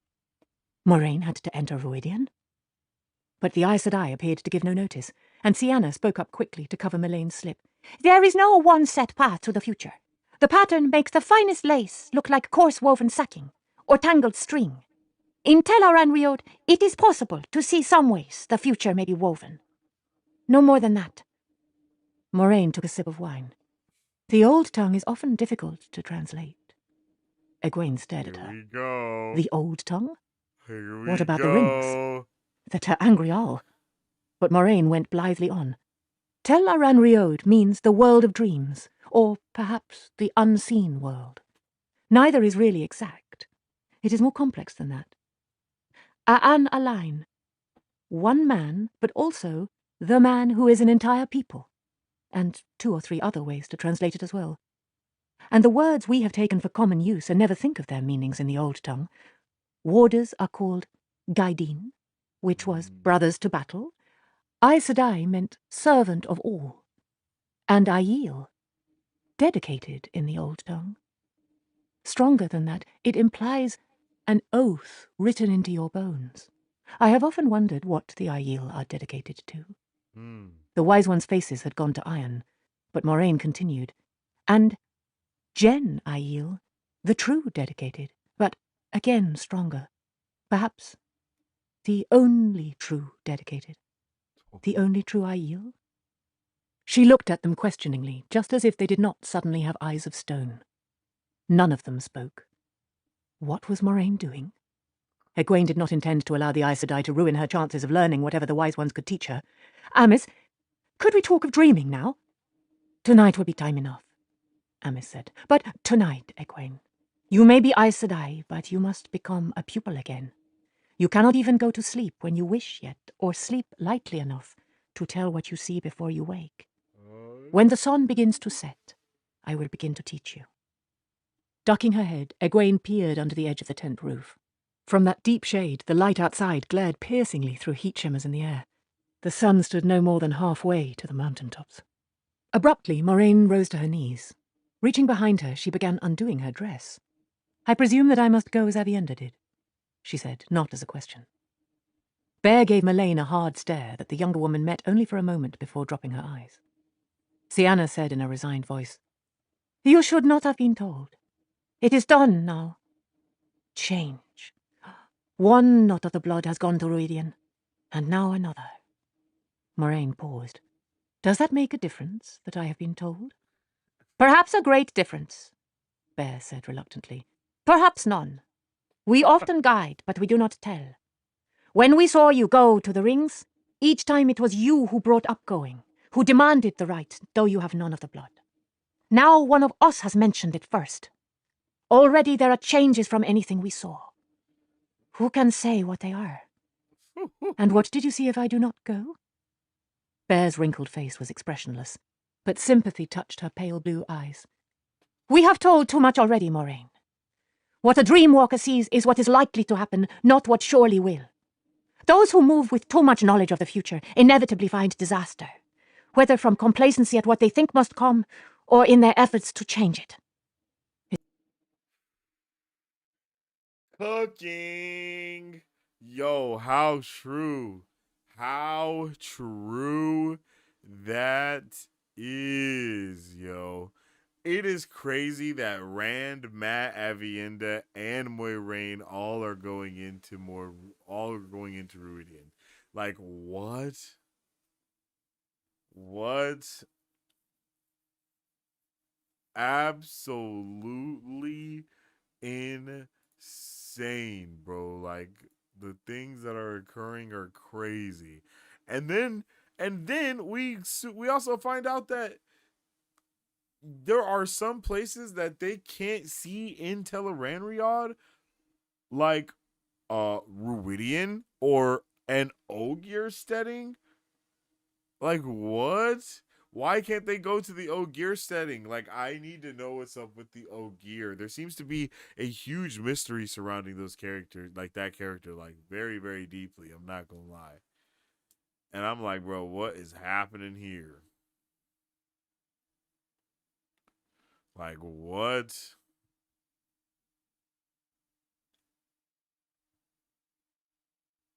Mm, mm, mm, mm. Mm, mm, mm.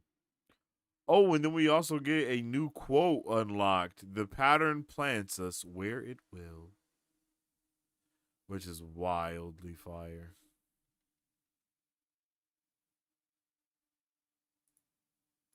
That you cannot repeat what I say after a second hearing, well, I can accept it. She hoped she did not sound doubtful. Good, Bear said. I will now tell you about dreamwalking and Tel'aran'rhiod in a very general way. When I am done, you will repeat back to me what I have said. In a If you very fail to touch general all way. points, you will scrub the pots in place of the Gaishan tonight. If your memory is so poor that you cannot repeat what I say after a second hearing, well, we will discuss that when it happens. Attend. Almost anyone can touch Tel'aran'rhiod, but few can truly enter it. Of all the wise ones, we four alone can dreamwalk, and your tower has not produced a dreamwalker in nearly 500 years. It is not a thing of the one power, though. I, Aes Sedai, believe it is. I cannot channel, nor can Sienna, yet we dreamwalk as well as Amis or Melaine. Many people brush the word of dreams in their sleep. Because they only brush against it, they wake with aches or pains where they should have broken bones or mortal hurts. A dreamwalker enters the dream fully. Therefore, her injuries are real on waking. For one who is fully in the dream, dreamwalker or not, death there is death here. To enter the dream too completely, though, is to lose touch with the flesh. There is no way back, and the flesh dies. It is said that once there were those who could enter the dream in the flesh and no longer be in this world at all. This was an evil thing, for they did evil. It must never be attempted, even if you believe it possible for you. For each time you will lose some part of what makes you human. You must learn to enter Tel'aran'rhiod when you wish, to the degree you wish. You must learn to find what you need to find and read what you see, to enter the dreams of another close by in order to aid healing, to recognize those who are in the dream fully enough to harm you, to... Brother. Oh my goodness. Cooking. I'm just like we're just getting like information, yo, and I love it. I love it. I love it. I love it. I love it. I love it. I love it. Like, that is a lot that we just learned about dream walking. We knew some of it, but we didn't know all of it. And the fact there's only essentially 5 dreamwalkers in the world. Like, what in the world? Like, that's crazy. That is just insane.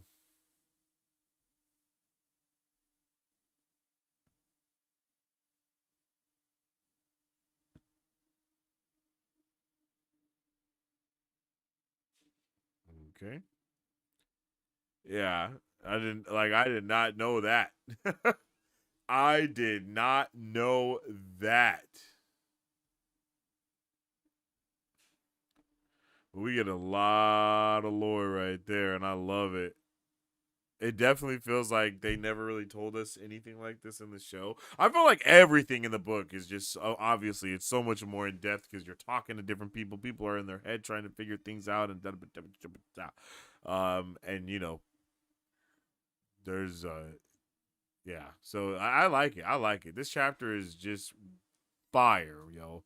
I appreciate it so much. I appreciate it so much. Let's jump into chat. Let's see.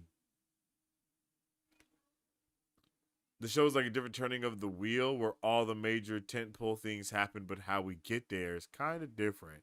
Yeah, exactly. This chapter is so ridiculously cool. You get so much great information about so many characters and backstories, how they think, who knows what, as well as so much lore and cultural content. Yeah, it's stuffed to the brim with just knowledge. You know what I mean? It is stuffed to the brim with things you need to know, things you need to understand, things that really contextualize the magic system as well. Like, what do you mean one of you can like you can't channel, but you can still enter the way? Like, what? Like, that's so wild. Like,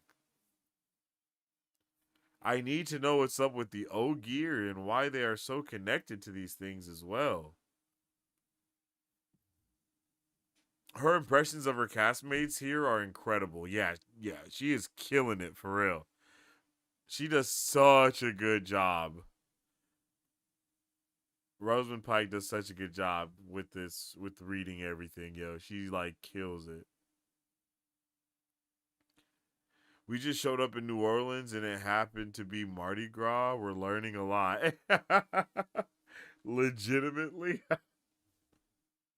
I say they sometimes too. Harriet and Maria were very much integral to the creation of the world. I feel that. Keep that similarity of the culture and the testing in mind when you read the next couple of chapters. That's funny. This probably makes a lot more sense after seeing the show than it would on a first read. I don't know. I feel like everything is very in your face with stuff though. But I don't know. My brain does just look at stuff like that though. But I love the way that everything is just laid on you. I mean, in the show, I feel like it's laid on you in a very similar way, but here it's definitely put on a little thicker. So, yeah, I get what you're saying. I feel like if I read this on first read, though, everything does feel like it's there. I feel like, well, that's probably how everything feels. But, like, the most of the stuff that I have picked up on from there's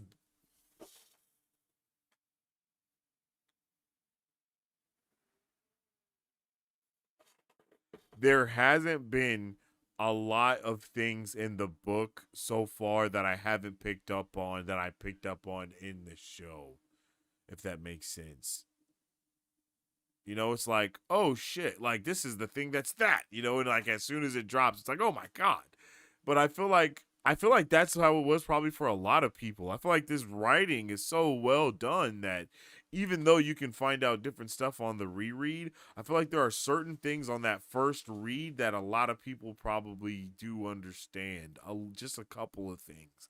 Because I feel like it does go into a lot of depth, especially once you start trying to put it against other things that you know about and then you realize that they don't match up. Like, wow. Insane.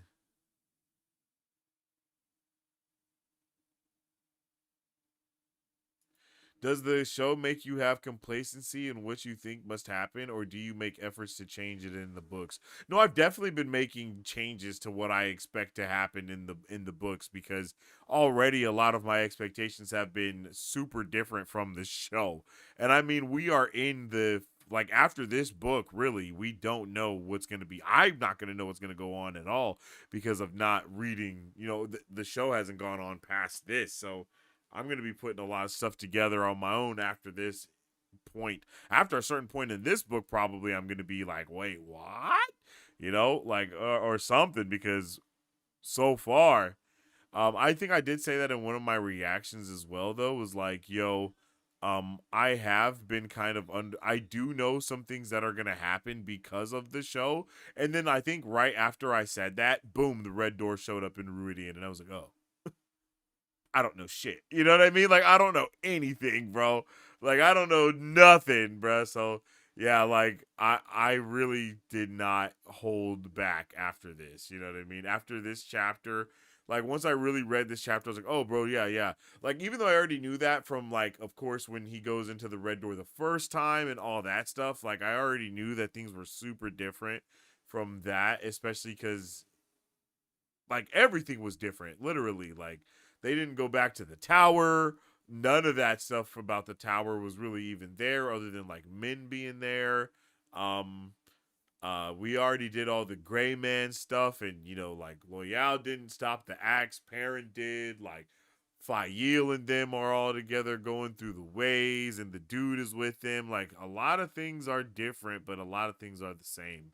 Um, I was also a little sad not to know what was going to be going on within the ways, and I mean not to be going on within the. I was sad that we didn't get to know, yeah, what was going on within the ways. Like immediately after we were with Perrin and them, I was like, what?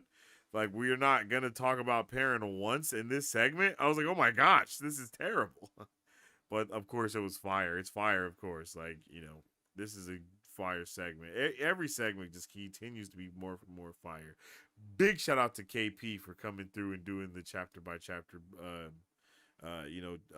setting up the chapter segments and how we're gonna be consuming the book. It's been perfect. Literally, it's been perfect. So can't wait to keep going with that. It's hard to translate how dreamwalking works on the show. The flashbacks in the show really inform a lot of the dialogue here, with Moiraine talking about the true Aiel, etc.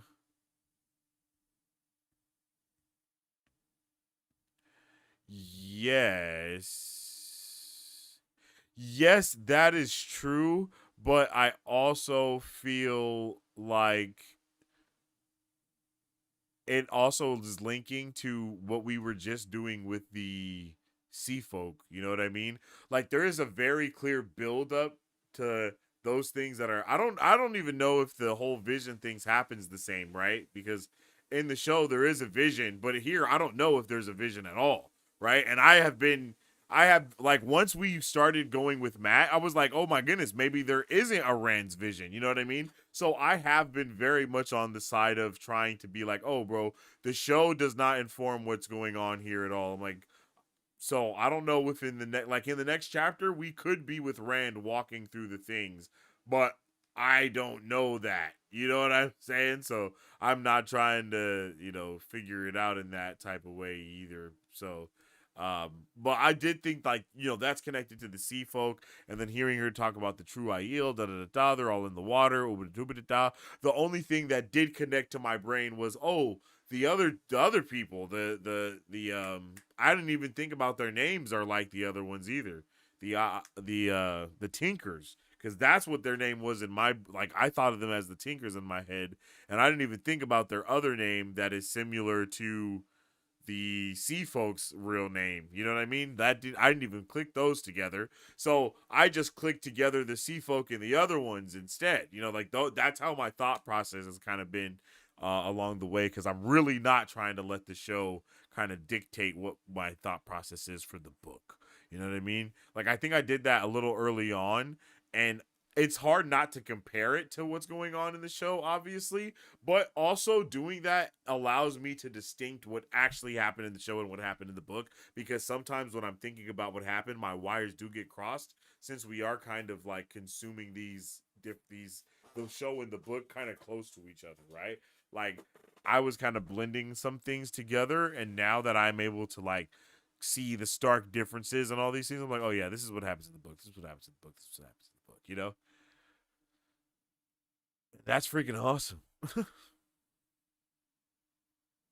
And that is freaking awesome, yo. This book is freaking awesome. And with that, let's get into the final chapter of the night. Chapter 24. Ruidian. For some reason, we start this chapter with Matt sucking on a pebble.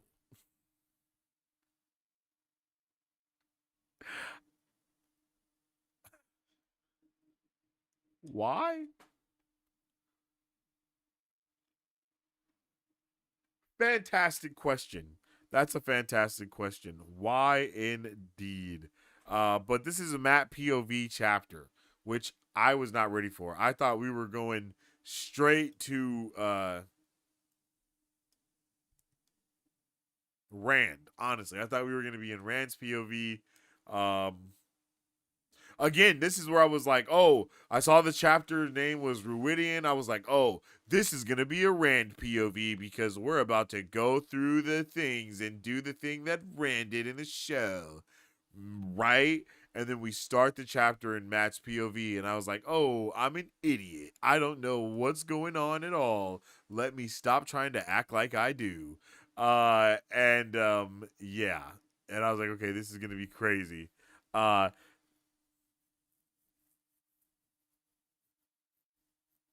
So yeah, why the hell is Matt eating a pebble was the first thing that I wrote down.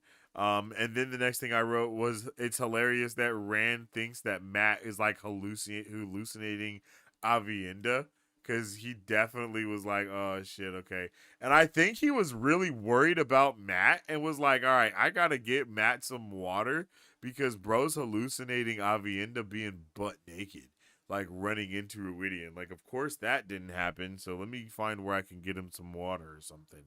And then he, gets water from the well. He makes the well start going, and then I was like, "Yo, Rand made water," and he definitely, like he found the water and caused it to. He basically siphoned the water into where it needed to go. You know what I mean?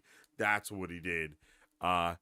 And we also I was like I just liked how Matt was like pretty awesome here as well.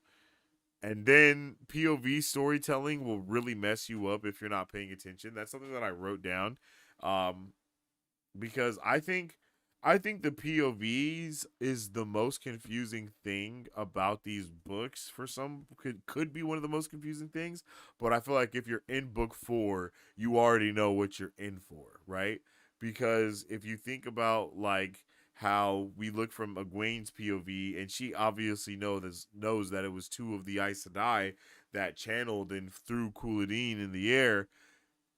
But for Matt, he's like, they all did it, or it was just one of them. I have no idea because he can't see the weaves, right? So if like you don't realize that's what's going on as you're reading these, people are like, you're gonna read it and you're gonna be like, oh, this doesn't make sense. Why doesn't he know? It obviously says this. But that's what people who don't understand POV get a really messed up. Like they don't understand that they're the viewer, right?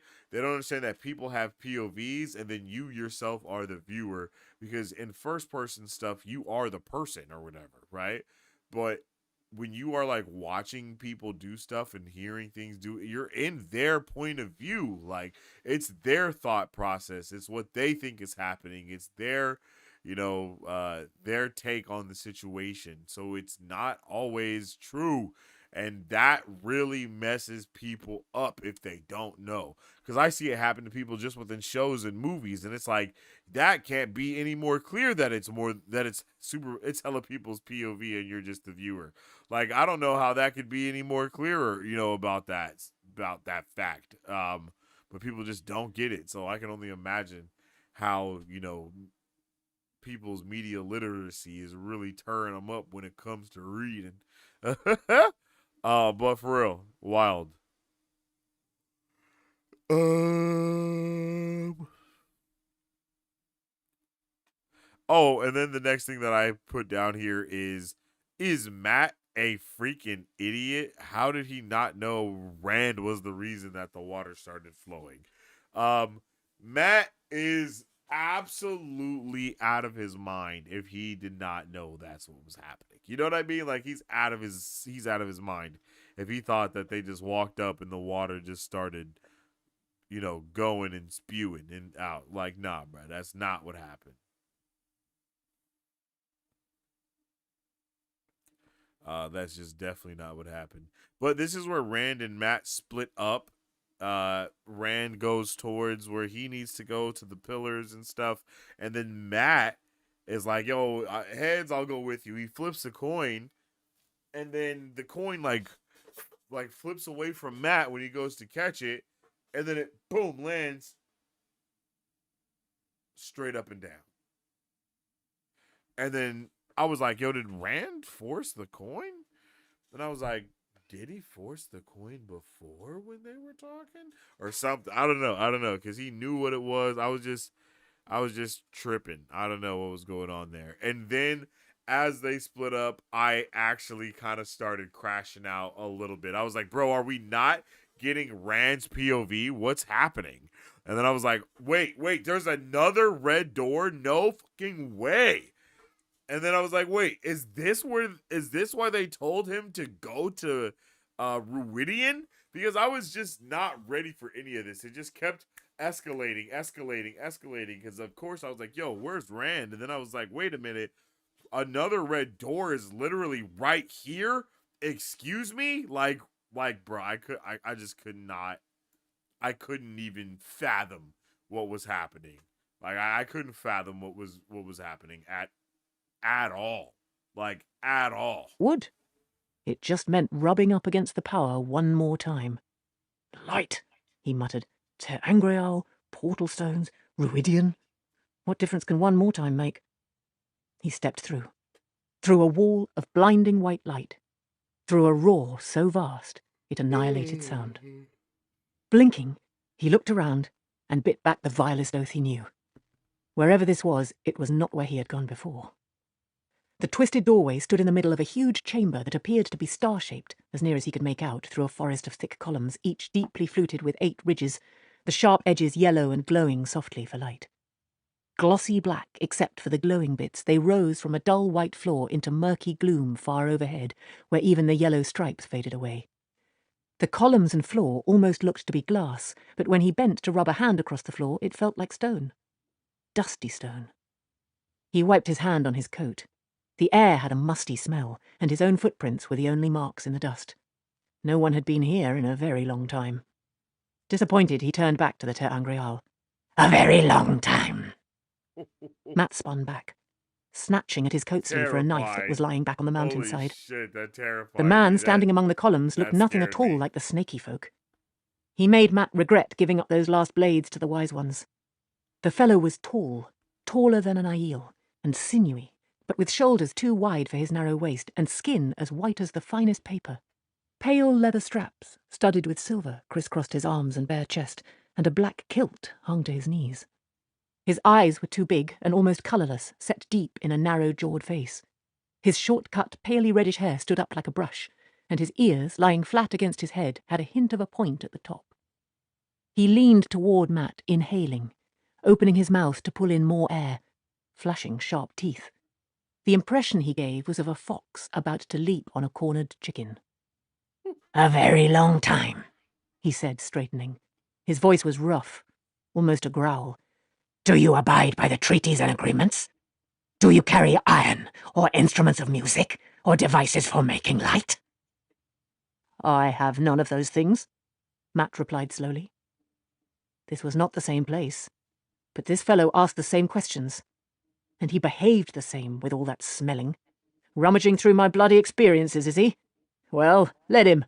Maybe he'll jog some loose so I can remember them too. He wondered if he was speaking the old tongue again. It was uncomfortable not knowing, not being able to tell. If you can take me to where I can get a few questions answered, lead the way. If not, I will be going, with apologies for bothering you. No. Those big colourless eyes blinked in agitation. You must not go. Come. I will take you where you may find what you need. Come. He backed away, gesturing with both hands. Come. Glancing at the Ter Angreal, Matt followed. He wished the man had not grinned at him just then. Maybe he meant to be reassuring, but those teeth. Matt decided he would never give up all of his knives again, not for wise ones or the Amelin seat herself. The large 5-sided doorway looked more like a tunnel mouth, for the corridor beyond was exactly the same size and shape, with those softly glowing yellow strips running along the bends, edging floor and ceiling. It seemed to stretch ahead forever, fading into a murky distance, broken at intervals by more of the great 5-sided doorways. The kilted man did not turn to lead until they were both in the hallway, and even then he kept glancing over a wide shoulder as if to make certain Matt was still there. The air was no longer musty. Instead, it held a faint hint of something unpleasant. Something tickling familiarity, but not strong enough to recognize. At the first of the doorways, Matt glanced through in passing and sighed. Beyond star-shaped black columns, a twisted redstone doorway stood on a dull, glassy white floor, where dust showed the marks of one set of boots coming from the Ter Angreal, led toward the corridor by the prints of narrow bare feet. He looked over his shoulder. Instead of ending 50 paces back in another chamber like this, the hallway ran back as far as he could see. A mirror image of what lay ahead. His guide gave him a sharp-toothed smile. The fellow looked hungry. He knew he should have expected something of the sort after what he had seen on the other side of the doorway in the stone. Those spires moving from where they should be to where they could not, logically. If spires, why not rooms? I should have stayed out there waiting for Rand, is what I should have done. I should have done a lot of things. At least he would have no trouble finding the Ter Angreal again if all of the doorways ahead were the same. He peered into the next and saw black columns, the redstone Ter Angreal, his footprints and his guides in the dust. When the narrow-jawed man looked over his shoulder again, Matt gave him a toothy grin. Never think you have caught a babe in your snare. If you try to cheat me, I will have your hide for a saddlecloth. The fellow started, pale eyes widening, then shrugged and adjusted the silver-studded straps across his chest. His mocking smile seemed tailored to draw attention to what he was doing. Suddenly, Matt found himself wondering where that pale leather came from. Lord. Surely not. That was intense. Oh, light. I think it is. He managed to stop himself from swallowing, but only just. Lead, you son of a goat. Your hide is not worth silver studding. Take me where I want to go. With a snarl, the man hurried on, stiff-backed. Matt did not care if the fellow was offended. He did wish he had just one knife, though. I'll be burned if I let some fox-faced goat-brain make a harness out of my hide. There was no way of telling how long they walked. The corridor never changed, with its bent walls and its glowing yellow strips. Every doorway showed the identical chamber, Ter Angreal, footprints and all. The sameness made time slip into formlessness. Matt worried about how long he had been there, surely longer than the hour he had given himself. His clothes were only damp now. His boots no longer made squishing noises. But he walked, staring at his guide's back, and walked. Suddenly, the corridor ended ahead in another doorway. Matt blinked. He could have sworn that a moment before the hall had stretched on as far as he could see. But he had been watching the sharp-toothed fellow more than what lay ahead. He looked back and nearly swore. The corridor ran back until the glowing yellow strips seemed to come together in a point. And there was not an opening to be seen anywhere along it. When he turned, he was alone in front of the big five-sided doorway. Oh, burn me, I wish they wouldn't do that. Taking a deep breath, he walked through. It was another white-floored, star-shaped chamber, not so large as the one, or ones with columns. An 8-pointed star with a glassy black pedestal standing in each point like a 2-span slice out of one of those columns. Glowing yellow strips ran up the sharp edges of room and pedestals. The unpleasant smell was stronger here. He recognized it now, the smell of a wild animal's lair. He hardly noticed it, though, because the chamber was empty except for him. Turning slowly, he frowned at the pedestals. Surely someone should be up on them, whoever was supposed to answer his questions. He was being cheated. If he could come here, he should be able to get answers. Suddenly he spun in a circle, searching not the pedestals but the smooth grey walls. The doorway was gone. There was no way out. Yet before he completed a second turn, there was someone standing on each pedestal, people like his guide, but dressed differently. 4 were men, the others women, their stiff hair rising in a crest before spilling down their backs. All wore long white skirts that hid their feet. The women had on white blouses that fell below their hips, with high lace necks and pale ruffles at their wrists. The men wore even more straps than the guide, wider and studded with gold. Each harness supported a pair of bare-bladed knives on the wearer's chest. Bronze blades, Matt judged from the colour, but he would have given all the gold in his possession for just one of them. Speak, one of the women said in that growling voice. By the ancient treaty, here is agreement made. What is your need? Speak! Matt hesitated. That was not what the snaky people had said. They were all staring at him like foxes staring at dinner. Who is the daughter of the 9 moons? And why do I have to marry her? He hoped they would count that as one question. No one answered. None of them spoke. They just continued to stare at him with those big, pale eyes. "You are supposed to answer," he said. Silence.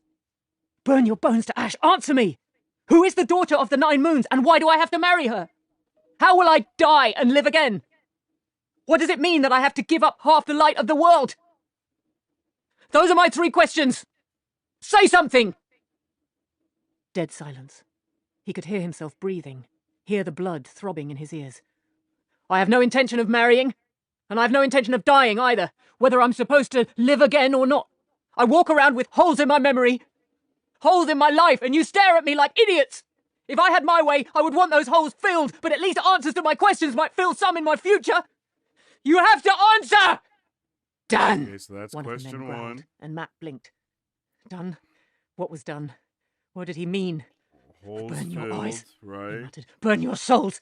You were as bad as Aes Sedai. Well, I want a way to be free of Aes Sedai and the power, and I want to be away from you and back to Ruidian if you will not answer me. Open up a door and let me... Done!" Okay. I want a way to be free of Aes Sedai in the power, and I want to be back from Whittian. Another man said, and one of the women echoed, "Done!" Matt scanned the walls, then glared, turning to take them all in, standing up there on their pedestal, staring down at him. "Done? What is done? I see no door. You lying, goat-fathered..." "Fool," a woman said in a whispered growl, and others repeated it. "Fool, fool, fool. Wise to ask leave-taking when you set no price, no terms. Yet fool not to first agree on price. We will set the price." They spoke so quickly he could not tell which said what. "What was asked will be given. The price will be paid." "Burn you!" he shouted. "What are you talking?" Utter darkness closed around him. There was something around his throat. He could not breathe. Air! He could not... Chapter 25. Bruh, what happened? What happened? Like, oh my goodness, what in the hell even just went down, yo? Okay, so he got exactly 3 wishes granted. And his first wish was to have the memories in his hole filled. The second wish was a way to be free of Aes Sedai and the power. That was just crazy. And then another way is for him to be away from and then there's a way back to Ruidian. Like, which is crazy. And they say that he's smart to ask leave taking when he set no price or no terms, but he's a fool for not first agreeing on the price. They will set the price. Yo, that is absolutely crazy, brother. Like, crazy. And so, see, I was under the impression, of course, I had no idea that there was going to be 2 red doors that he was going to be going through. Again, just showing how different everything is from the show, that my boy is going through 2 red doors, one in Ruidian and the other here, because that's wild. No idea that was going on. But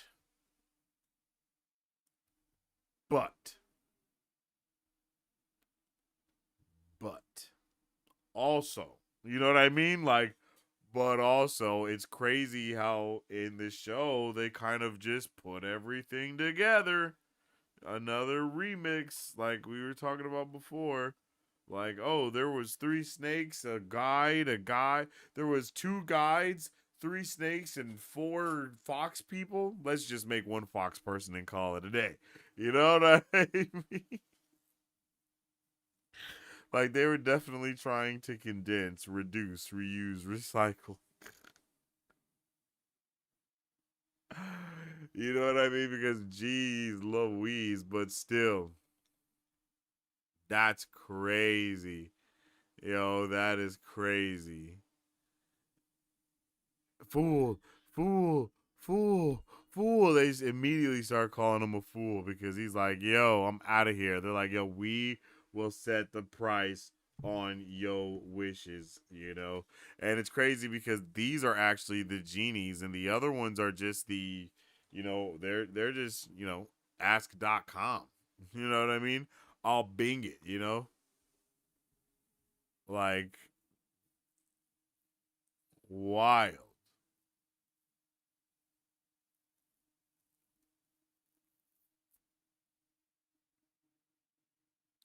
So freaking insane how different all of this is, but so same but diff. Memory repaired.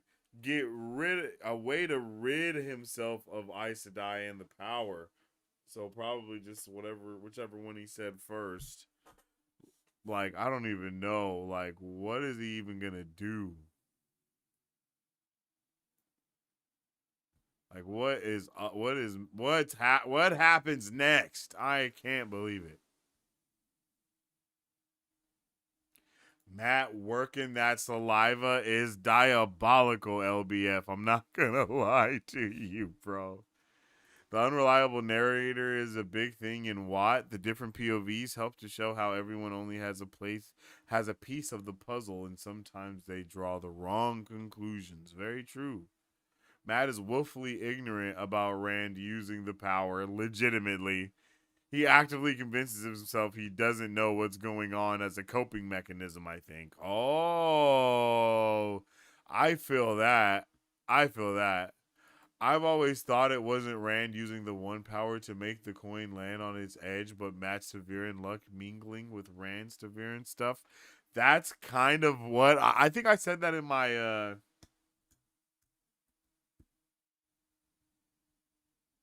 instant reaction. I think I said in my instant reaction, it was like the luck balancing on its head, but the luck making it balance because of, you know, what's going on. And it's like, nah, bro, you have to choose, or this decision has to be something different, or whatever the case may be.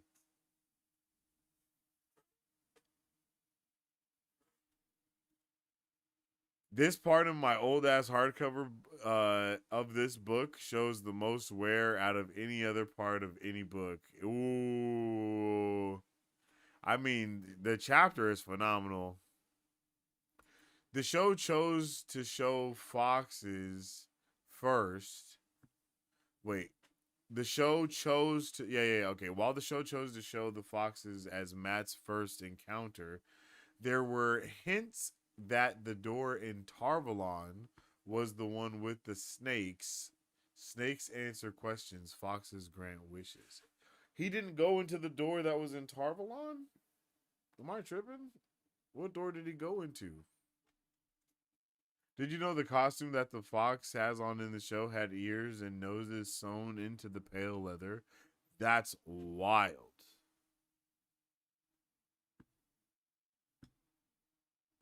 That is diabolical. I know he's like, is that? Oh my God, it is. Foxes are all looking at Matt. Bro, why are you asking him questions instead of telling us what you want? For real. For real, for real. That is so true.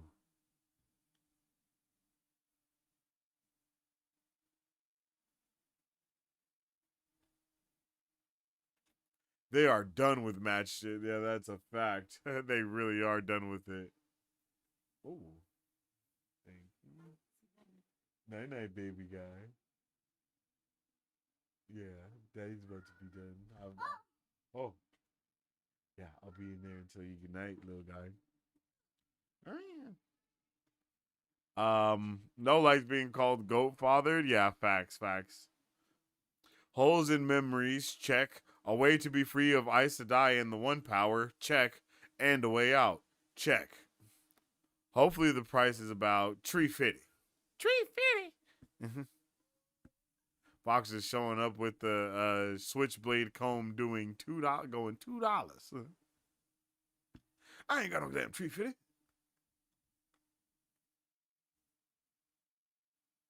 Yo, that's just crazy. Elida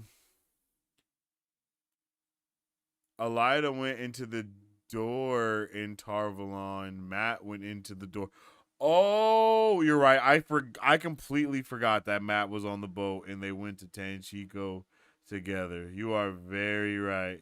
Yep, you are correct about that. That definitely did happen. I definitely forgot. I don't know why I thought that happened in Tarvalon for some reason. I forgot all about Elida.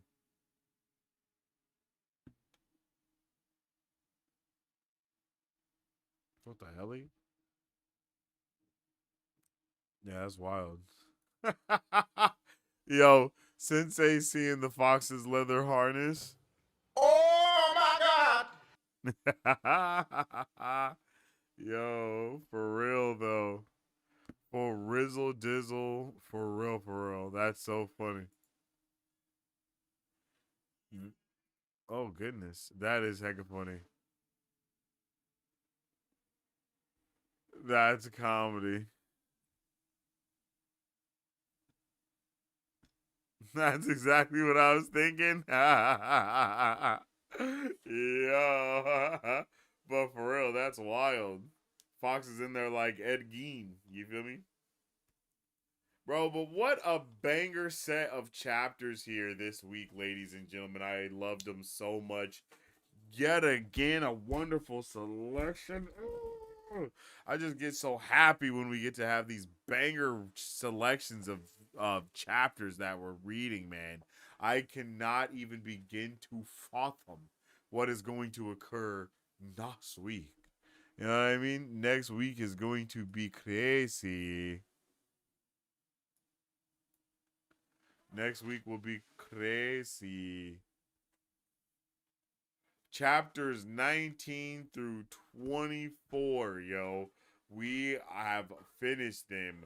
Week 7 is down. Episode 4, week well, this is actually not week 7, but yeah, it is technically, but episode 4 is down and we are ready to keep it cracking, and episode 3, excuse me, is down for the books and we are ready to keep it cracking going on to episode 4, man. I can't wait to get into episode 4, season 4, and we're gonna be cracking it off. I am super pumped. Like, I am super pumped. And then after next week, we're gonna go on a holiday break, so we will not have one specifically for November. Okay, like November,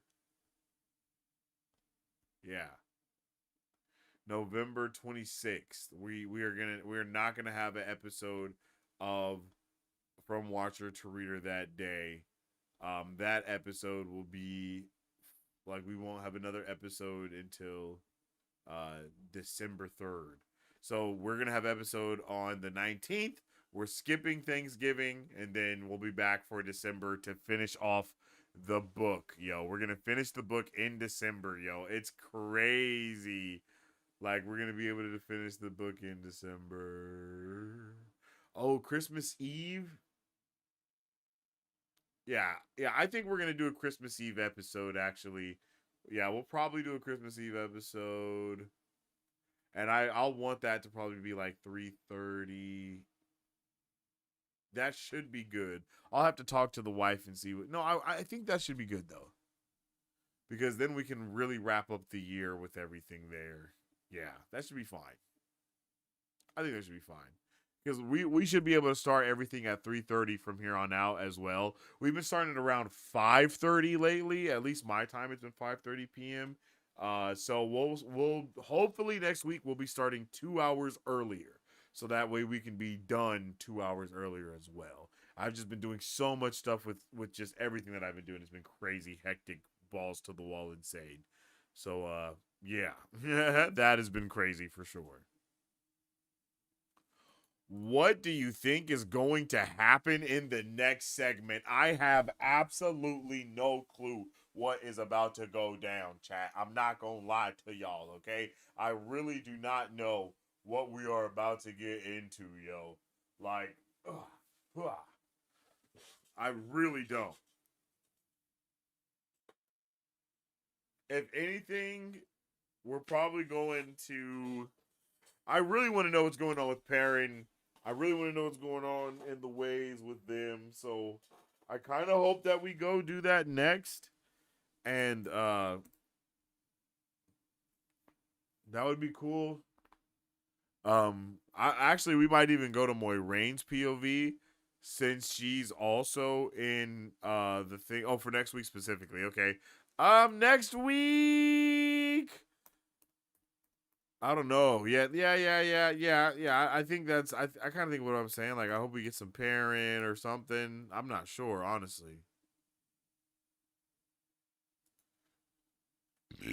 Next week you get the most peak writing ever. What? That's crazy. Be sure you have dedicated time for the next 2 chapters. You won't want any distractions. Yeah, bro, I feel that. I've definitely been locked in. This book is crazy, bro. As long as we have one next week, you can take all the time you want for a break. Starting 2 hours earlier is good. Might not be done 2 hours earlier anyway, but that's fine with me. That's hella funny.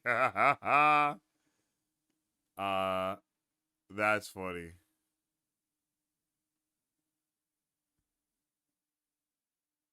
Have you taken a look at the table of contents? No. I'm not a table of contents boy. You know what I mean? I like to be surprised when I'm reading it, when I start the chapter and she says the name. That's when I like to find out what's going on. You know what I mean? Like, legit. That I usually press play on that first chapter, and then I want to hear her say what's going on, and then yeah.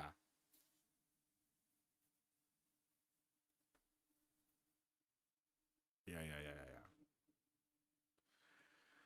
We are officially 5 episodes. Well, we're 5.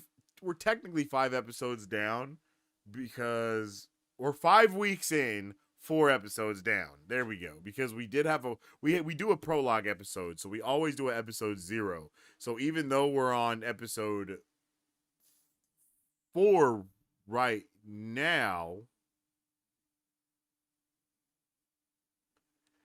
we're actually in week 5 since we had that prologue episode. You know what I mean? So since we're 5 weeks in, we are moving and grooving. Ain't no need for losing, okay? I am so pumped. And then we'll have 5 episodes to end this season, essentially. Like, because we'll have that holiday break, we're basically going we're gonna do 6 episodes, and then we take that holiday break, and then we come back, and then we're gonna do the last 5 episodes, and that will cover all of December. So it's gonna be lit. Said it's gonna be. Yeah. So yeah, I'm excited. I hope you guys are excited too. I definitely appreciate you guys for tuning in and vibing out with your boy today. It's been amazing to have you guys here.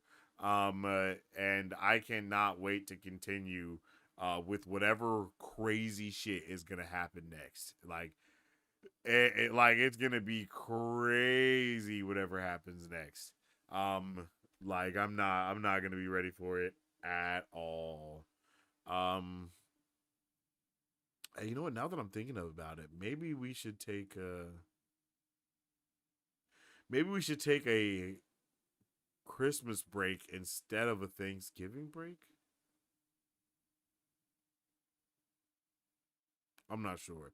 I'll see what's going on. But yeah, I can't wait for this. I think I should. I don't know if I might put. I was about to say I don't know when the instant reactions should be available. I might start putting those out next week.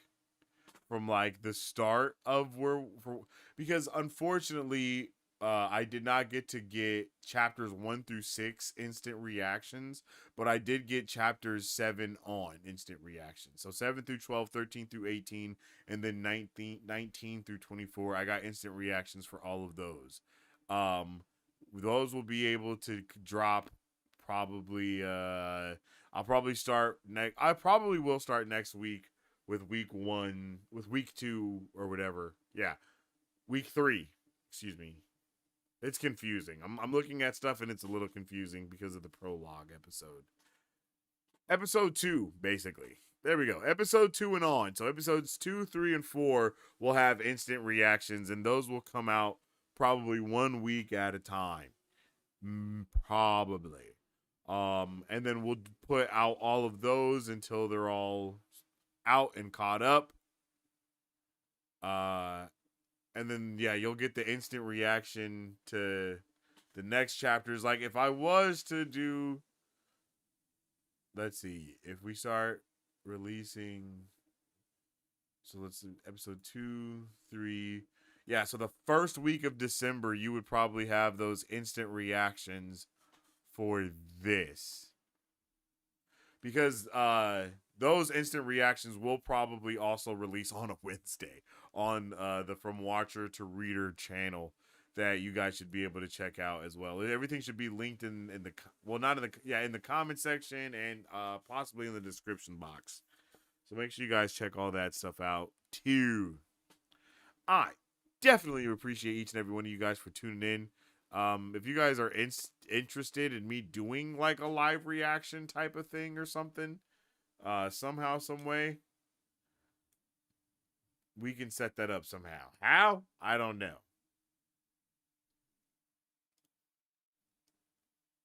But somehow, some way that can be set up. We'll see. I'll figure that out. I'll figure that out. I think if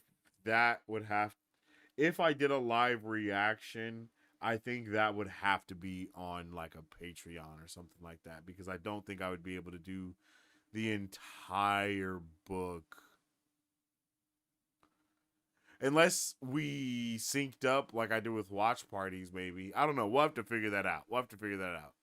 I know for sure if you guys want to hear everything and get the full reaction to everything that's going on, we could do that. We'd have to do that through like a Patreon thing. But I saw someone else say that, like, I saw someone go back to my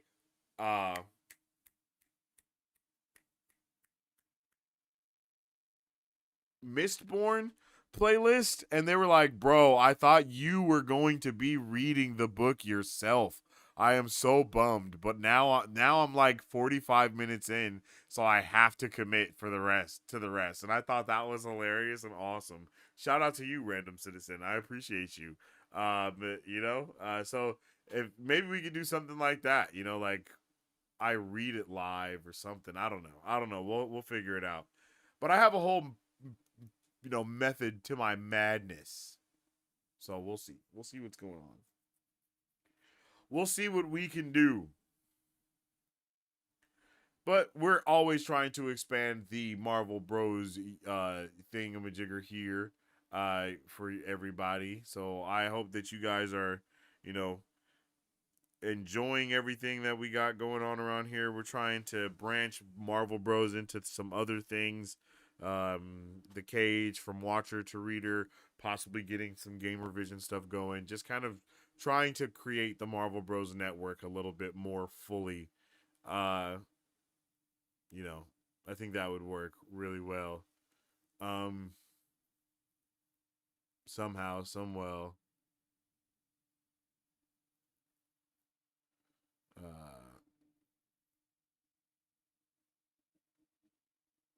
Yeah, we'll see. We'll see what's going on. We can talk about it more in the Discord. If you guys are in the Discord, please jump in there. I am really trying to do better with Discord. I really am. It's very hard. I'm not gonna lie. It is very hard to get the Discord going right now. But I will try and sync up everything when it comes. Oh, look, I'm going to try to sync up the Discord. I'm going to try to be doing an overhaul for the Discord. So by the time we go into the new year, you will see like a full overhaul for Discord. Marvel Bros will be like having its own overhaul. From Watcher to Reader will be its own full channel for all things book club, and so on and so forth as we continue to, get into things. I'm looking for investors right now to like kind of invest into the media company that I've been kind of building on the back end. So that's cool. If we do find investors or some crazy things start going on like that, you guys will definitely see a change in how things are happening, and it will all be for the better of nerddom around here, because we all want to protect everything that is nerdy and awesome. Shout out to you, Occam. That's the link right there for our page, our Marvel Bros page on the Gaming Together for Kids fundraiser that we're doing in part with Vane Esports. Yo, it is going really well. If you guys want to check out, you guys should be able to like kind of follow to the Gaming Together for Kids link if you want to from the other one. Because you can go from Marvel Bros, and then it says that we're like, working with Gaming Together for Kids, and so on and so forth. It shows you that that's our team right under our name. It says Marvel Bros, and right under there it says Gaming Together for Kids, and we are doing that in part with Vane Esports. You know what I mean? So I definitely appreciate you guys, everybody. Shout out to LBF, who got the top donation right now. Again, definitely appreciate you for that, bro. We are going to be running a whole bunch of other fundraisers and things like that in the future. If you guys have any fundraisers that you would like us to check out or to partake in, please let us know. Please let me know. I can get on that. We got a whole. I'm in the process of making a ton of different like ads in the background, because I do have a bunch of different things going on right now. If anybody knows about WhatsApp, not WhatsApp, what the hell? Whatnot is a platform where you can do like auction stuff. It's like TikTok. It's like TikTok Shop and eBay kind of like mixed together. It's like TikTok Live and eBay mixed together. You can bid on cards and different things like that. It's pretty dope. It's pretty awesome. I really enjoy it. I've got some pretty dope cards. I kind of went Lucario crazy and got a couple Lucario cards on there. And I got a Japanese booster pack as well. That was pretty dope. And then I've had some friends that have gone on there, got their Mega Evolutions, and I actually got a Mega Evolution from one of the Rip to You hits that I did. I don't know if you guys like Pokemon or anything like that, but yeah, definitely check it out if you haven't. It's dope. It's really dope. It can get addicting, so tread carefully. They got Magic the Gathering, they got comic books, they got a little bit of everything on that. So definitely check it out. It's dope. I love it. Like I said, I've got some cards on there already. I'm looking into getting some other stuff. I want to get something for my wife, something for my son off of whatnot. We've got a family full of collectors. We got, they got pops, they got all that type of cool stuff. And it's really easy to find that specific thing that you might be looking for, on there as well. Really cool. I appreciate that, it's pretty dope. Being 45, a combination of TikTok and eBay terrifies me. Trust me, I feel you. It is pretty, it's pretty heavy. But it's not too confusing once you get onto it. I'm not gonna lie. Like, people are basically live on the app, and then you can kind of swipe through different lives, and then you can kind of just find one and be in there, and they'll be selling different Pokemon cards and stuff. You can check out their inventory or their Magic the Gathering cards, whichever you go for. They also have a tour you can sell on there if you want to do that, but I haven't really found anybody. I haven't sold on there personally, but I have bought on there. So that's like really one of the only reasons why I am down. Like I know about it, and like I'll vouch for it and all that, because I have bought stuff through there through a couple of different things actually. So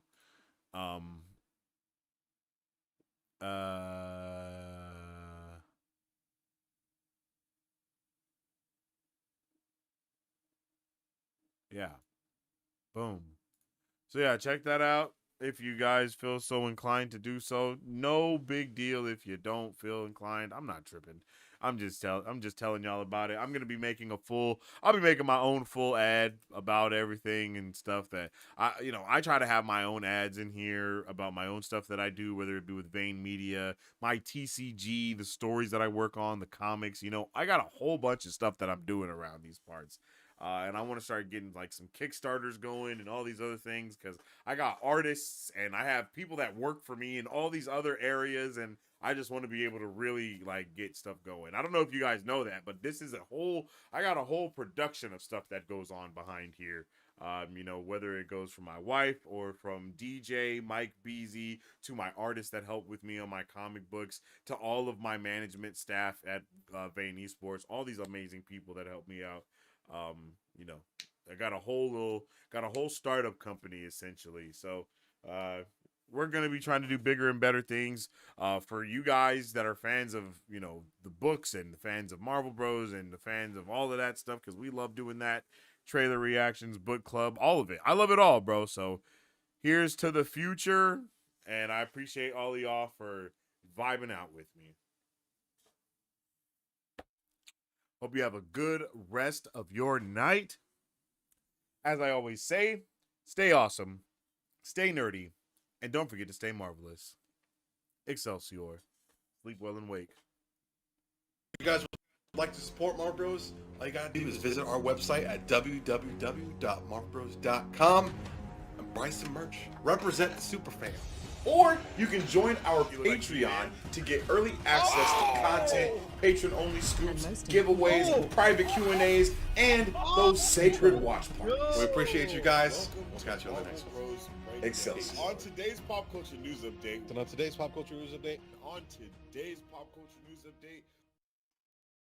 And of course, big shout out to my guy LBF for the 5 gifted. I definitely appreciate you. I appreciate you so much, bro.